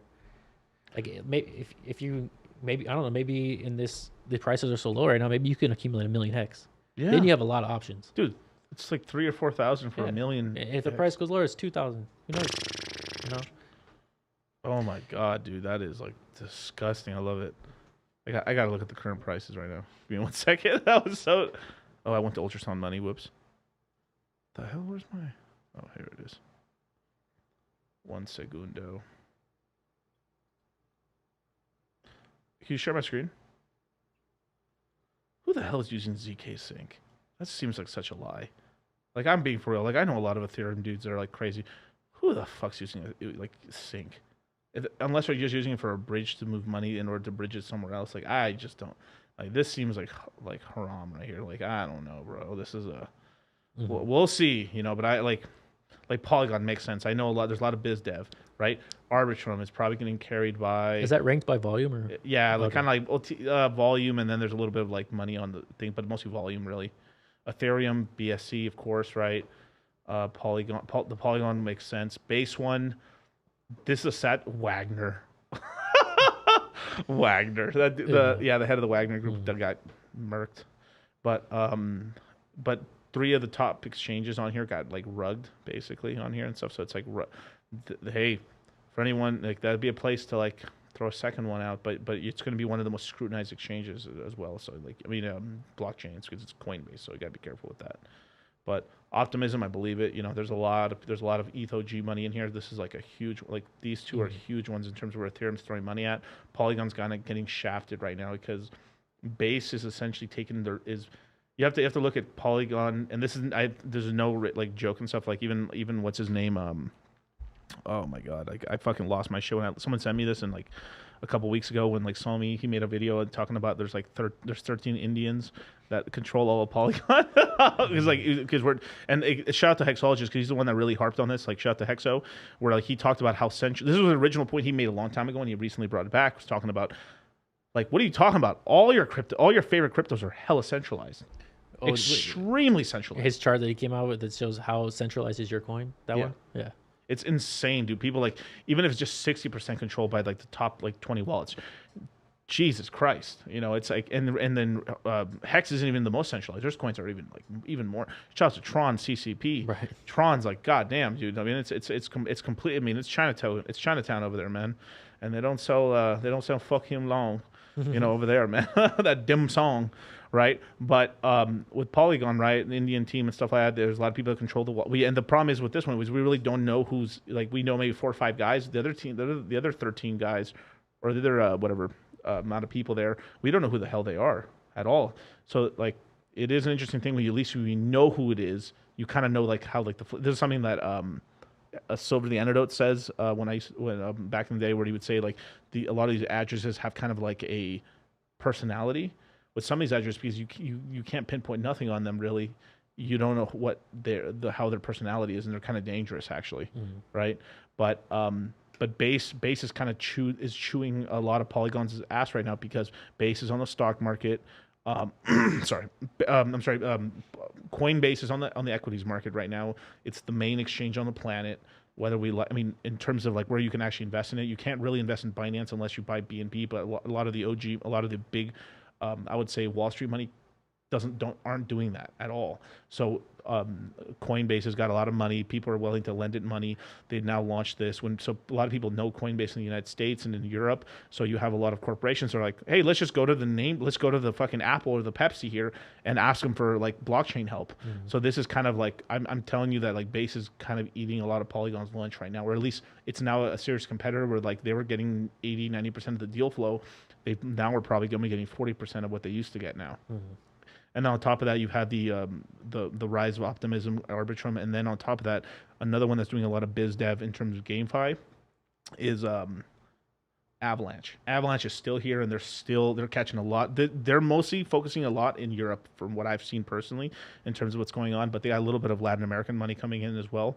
But you know, let's just say with Avalanche and Base, they're starting to kind of eat a little bit of Polygon's lunch in the background. Like Avalanche is one of the easiest ones to like launch a blockchain. You can launch your own blockchain with your own gas token on there. You could be literally like a fucking meme token and launch a chain on Avalanche and call it like your meme token chain.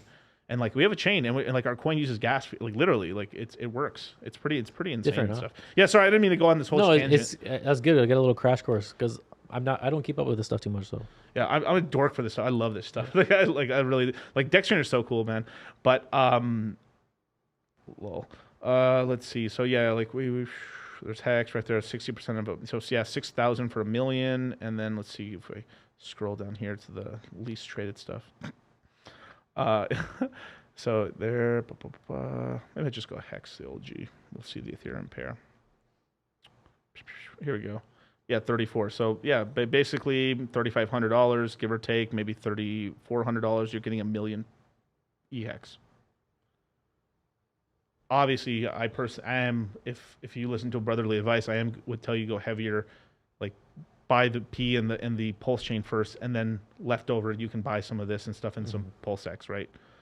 Like I'm ranking it like PHEX, Pulse. Well, it's depending on what you're lacking in. If you're lacking in PHEX and get more PHEX, you chain. You like to keep them balanced? A little bit balanced, but more just like if you look at your bag and you're just all one, like, hey, get a little something more, like, bro, like these prices are only here for so long. But I see a lot of people just like they're not getting PulseX, or they're not getting like EHEX or something like that. I do think it can come back, like that big dumper, like the Godwell kind of like did a pretty dumb move, but he still has like 75-80% of his original bag now. So over the next year, he should be somewhere in the 40s, 50s.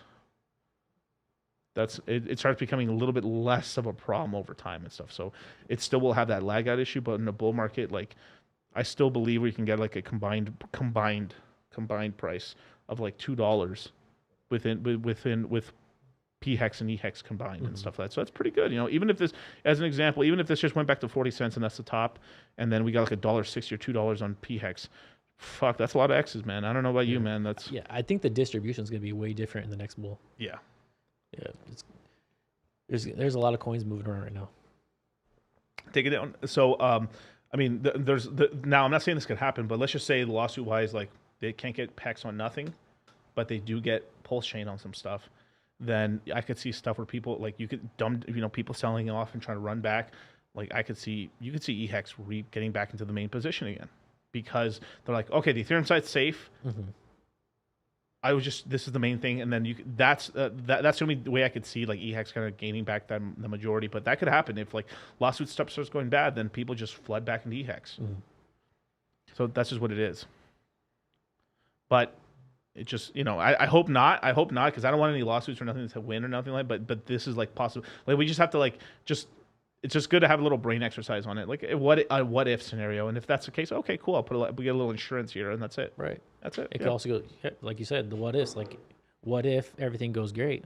What if Richard Hart starts live streaming again? What if a bull market comes back? Like, everybody on Twitter is just looking at all the worst possible scenarios. Yeah. And they keep forgetting that there's also another side.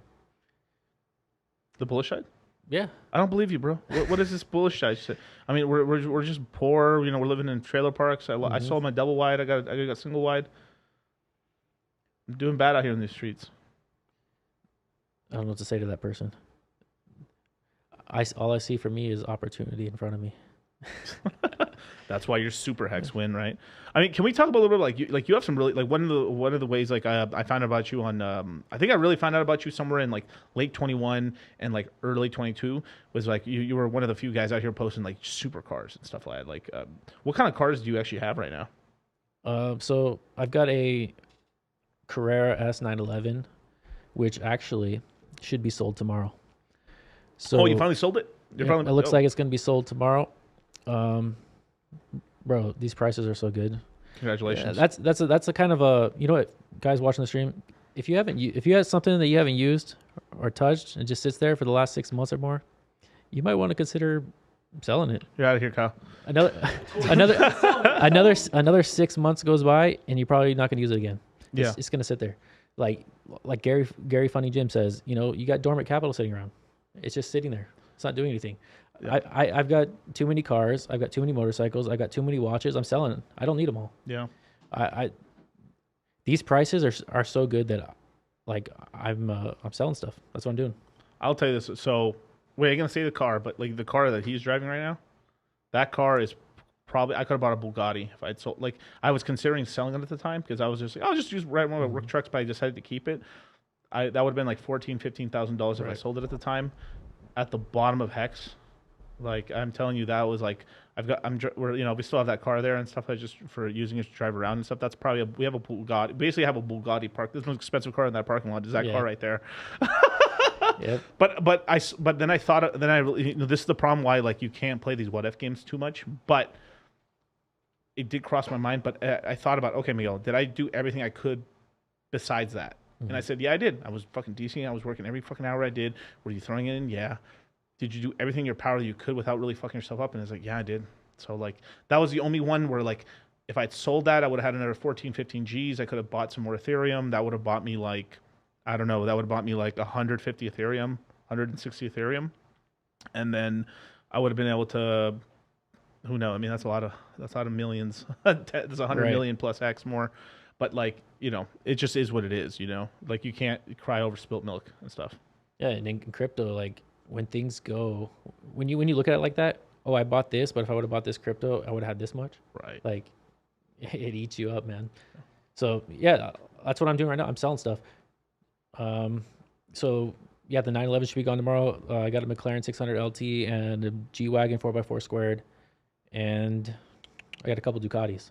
Okay. So I'm selling one of the bikes. I'm selling one of the cars, and I just sold 2 Rolexes. So which ones? Date Just and a Pepsi. Nice. So yeah, I can't wear 5. I mean, I don't need 5 Rolexes. I don't need 4 cars. I don't need 2 bikes. Downsizing. Just there's a lot of dormant capital there.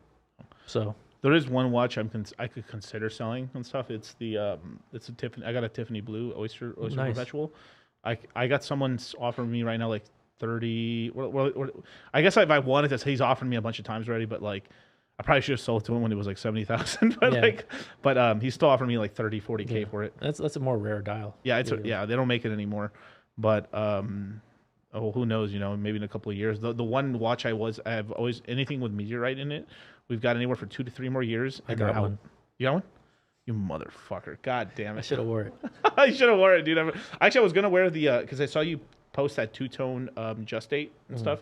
I was going to wear the white gold version of it and stuff. I was going to wear it today, but I wasn't sure what you were going to wear. Kylo. Yeah, I got the meteorite. You know what? I was supposed to get it. I was actually trying to buy it right before they discontinued it. And I didn't get it in time, and then so I had to pay more. Yeah. Shout out to Myron for Fresh and Fit and stuff like that. We were through Tate's Boys. We were gonna buy some. I was gonna get a really good deal on a meteorite. Was it the Pepsi meteorite? Yeah, those are clean. I've got the Daytona meteorite. Yeah, the Daytona meteorite. That's nice. I just like the other one because it was like that was the cleanest Pepsi I've ever seen. I was like, that is sexy. Yeah, it's really good. So I was gonna get that one. It was like gonna be like $60,000 at the time. And instead, I just bought the bottom on Ethereum. Yep. I'm up 100. I'm up some money on that on that fucking money. But this is the thing: you have to sometimes make I think during bull markets it's fine. It's the problem is like during the bear markets and stuff, you gotta it's all about taking the profits as well as do you really want it and need it? I mean, the Porsche I've had for many years, the Rolexes are kind of more recent. But yeah, it was almost like I almost took profits and just put it into that, and it just kind of. I maybe lost 10% on the Rolexes. So, crypto went down more. Dude, with inflation, I mean, honestly, you've held up pretty well. Yeah. Yeah. It's not too shabby, man. Fucking chat's ridiculous. El Hexacana, I sold all my silver. Good, sell more. Sell the gold and stuff. But now, keep a moon bag, of course. I still have some silver, I still have some gold. But, I sold the majority, 80+% of my holdings and stuff because bro, oh my God, that's been one of the biggest grifts ever, man. And I like gold. I love the gold and silver community. They're such good dudes. They're good peeps because they're what they're really pushing is savings and saving money we have our it's like imagine you're able to buy a 1/10 of an ounce and stuff. It's like $200. Like the principles of money, right? Yeah, the hard money. They're doing they're an analog version of crypto. Where hold your own keys. But it's funny they're all kind of converting. Yeah, because at some point you're just like, I need gains so I can have sex. Yeah.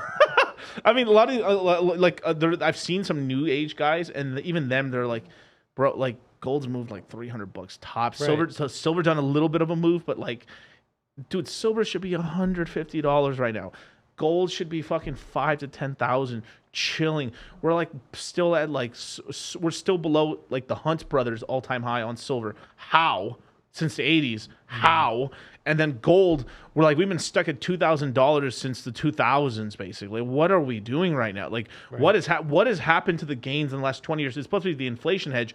You're inflating. I mean, what you're protecting me against fucking virginity. You're protecting my virginity. That's all you're doing. You're protecting myself from not getting a house. What are we doing? People like me and you are pissing them off, man. Yeah. We're driving next to them in a McLaren while they're still in the Toyota. Dude, I zoom on these cars, bro. It's fucking hilarious. And stuff. You know what I love? I love juking these fucking Teslas out, bro. I can smash on every Tesla except the most dumbest Plaid. Yeah. The Plaids are ridiculous, of course, but bro, oh my God, I don't know what it is with Tesla drivers. They have the smallest dick syndrome or some shit, but bro, they're like turbo dorks driving around, and then their fucking balls shrivel when they see my car coming up. It's hilarious. That's why I sold it. I had one for 3 months, and then I got rid of it. Yeah, the charging.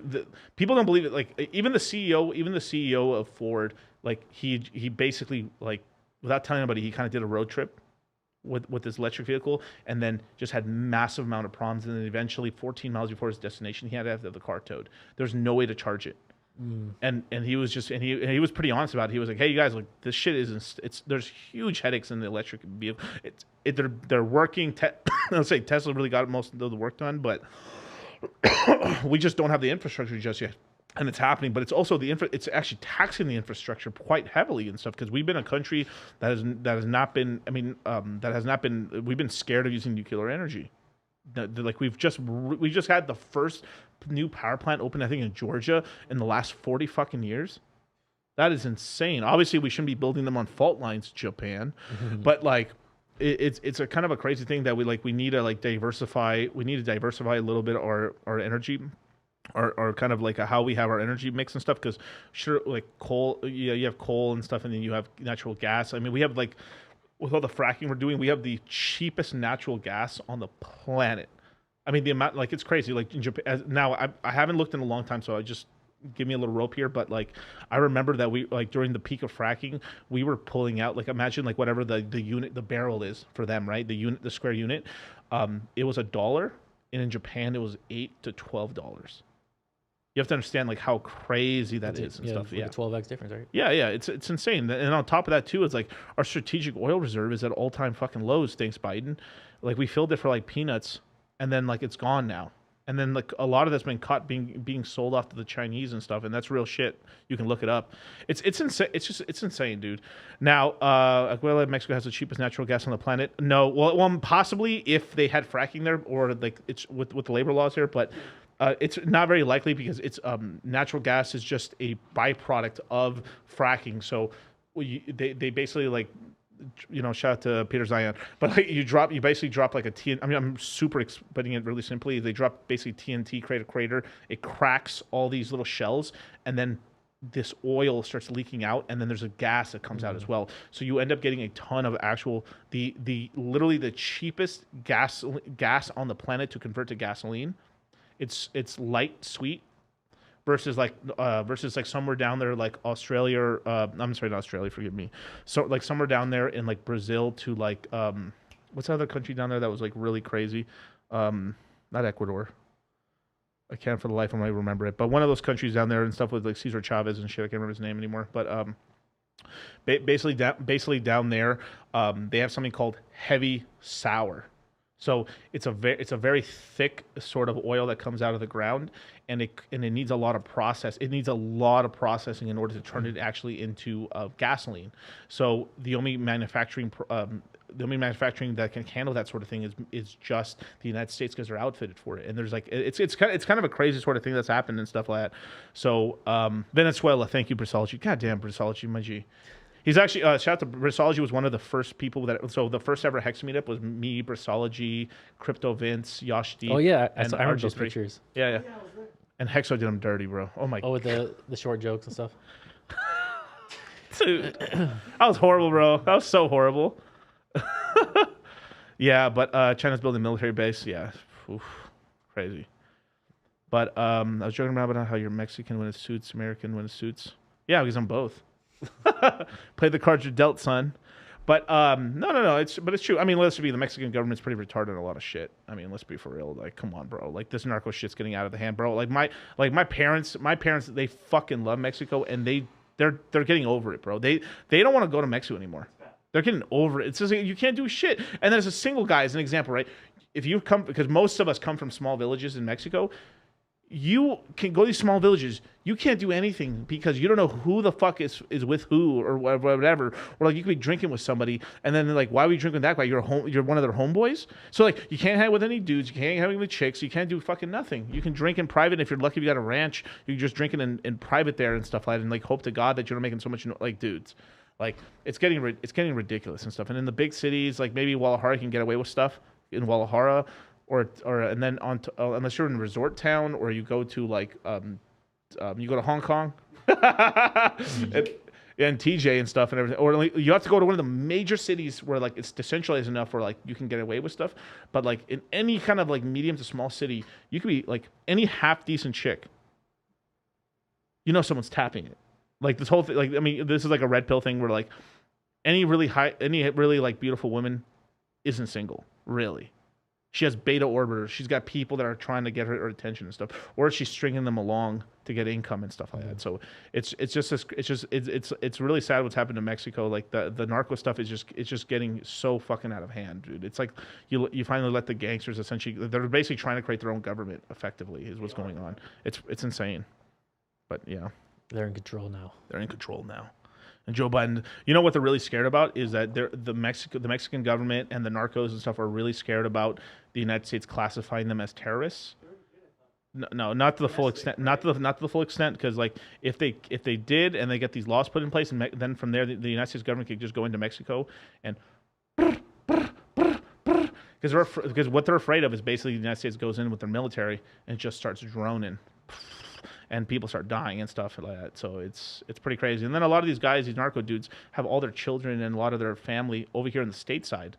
They don't even have them in Mexico. So like you be going to some of these schools and some of these chicks here, some of these Mexican chicks in these high level schools, you're like, they're fucking narco kids. Daddy's funny, but I don't know. Maybe I'm just talking too much. Sorry, my bad. No, it's good. Yeah. And then Crypto Boogie, Crypto Boogie dudes are jealous in Mexico too, especially if you steal the town's beauty. Yeah. There's a lot of that stuff. Build a drone wall. That's right. Build a drone wall. Build a drone. And they got 10 feet higher. They got 10 drones higher, you guys. But Colombian women are the most ambitious women out here, stealing a lot of men. I will say this though, Cuban women are scarily smart. That's just anecdotal, but I don't know. Yeah. But hey, man, thank you so much for joining me, man. Yeah, thank you for having me on. Bro, it's great to meet you again in person and stuff. Yeah, this was fun. We're gonna be doing we're gonna be trying to do some event again. Hopefully, if not in New Year's, we're gonna try to have it in January. Here, please come by and stuff like that. We're here in Vegas and stuff, and we're gonna be having the Crypto Mindset course here on September 8th. It goes live. Get in the course, you guys. Leave your best email. It's the 9/11 edition. We're gonna be talking about all this stuff, a lot of yield farming things. We're gonna be talking about. I'm deep diving into a ton of these L1s. And going over like some of the new kind of coins I've been acquiring and what am I kind of doing in the background and stuff like that. We're going to explain it all. GameFi, token, I mean, so much shit, you guys. But thank you much for joining me. My next stream will be with Dip Catcher on Saturday, I think at 2 p.m. Pacific Standard Time. So catch you on the flip side. Peace. Peace.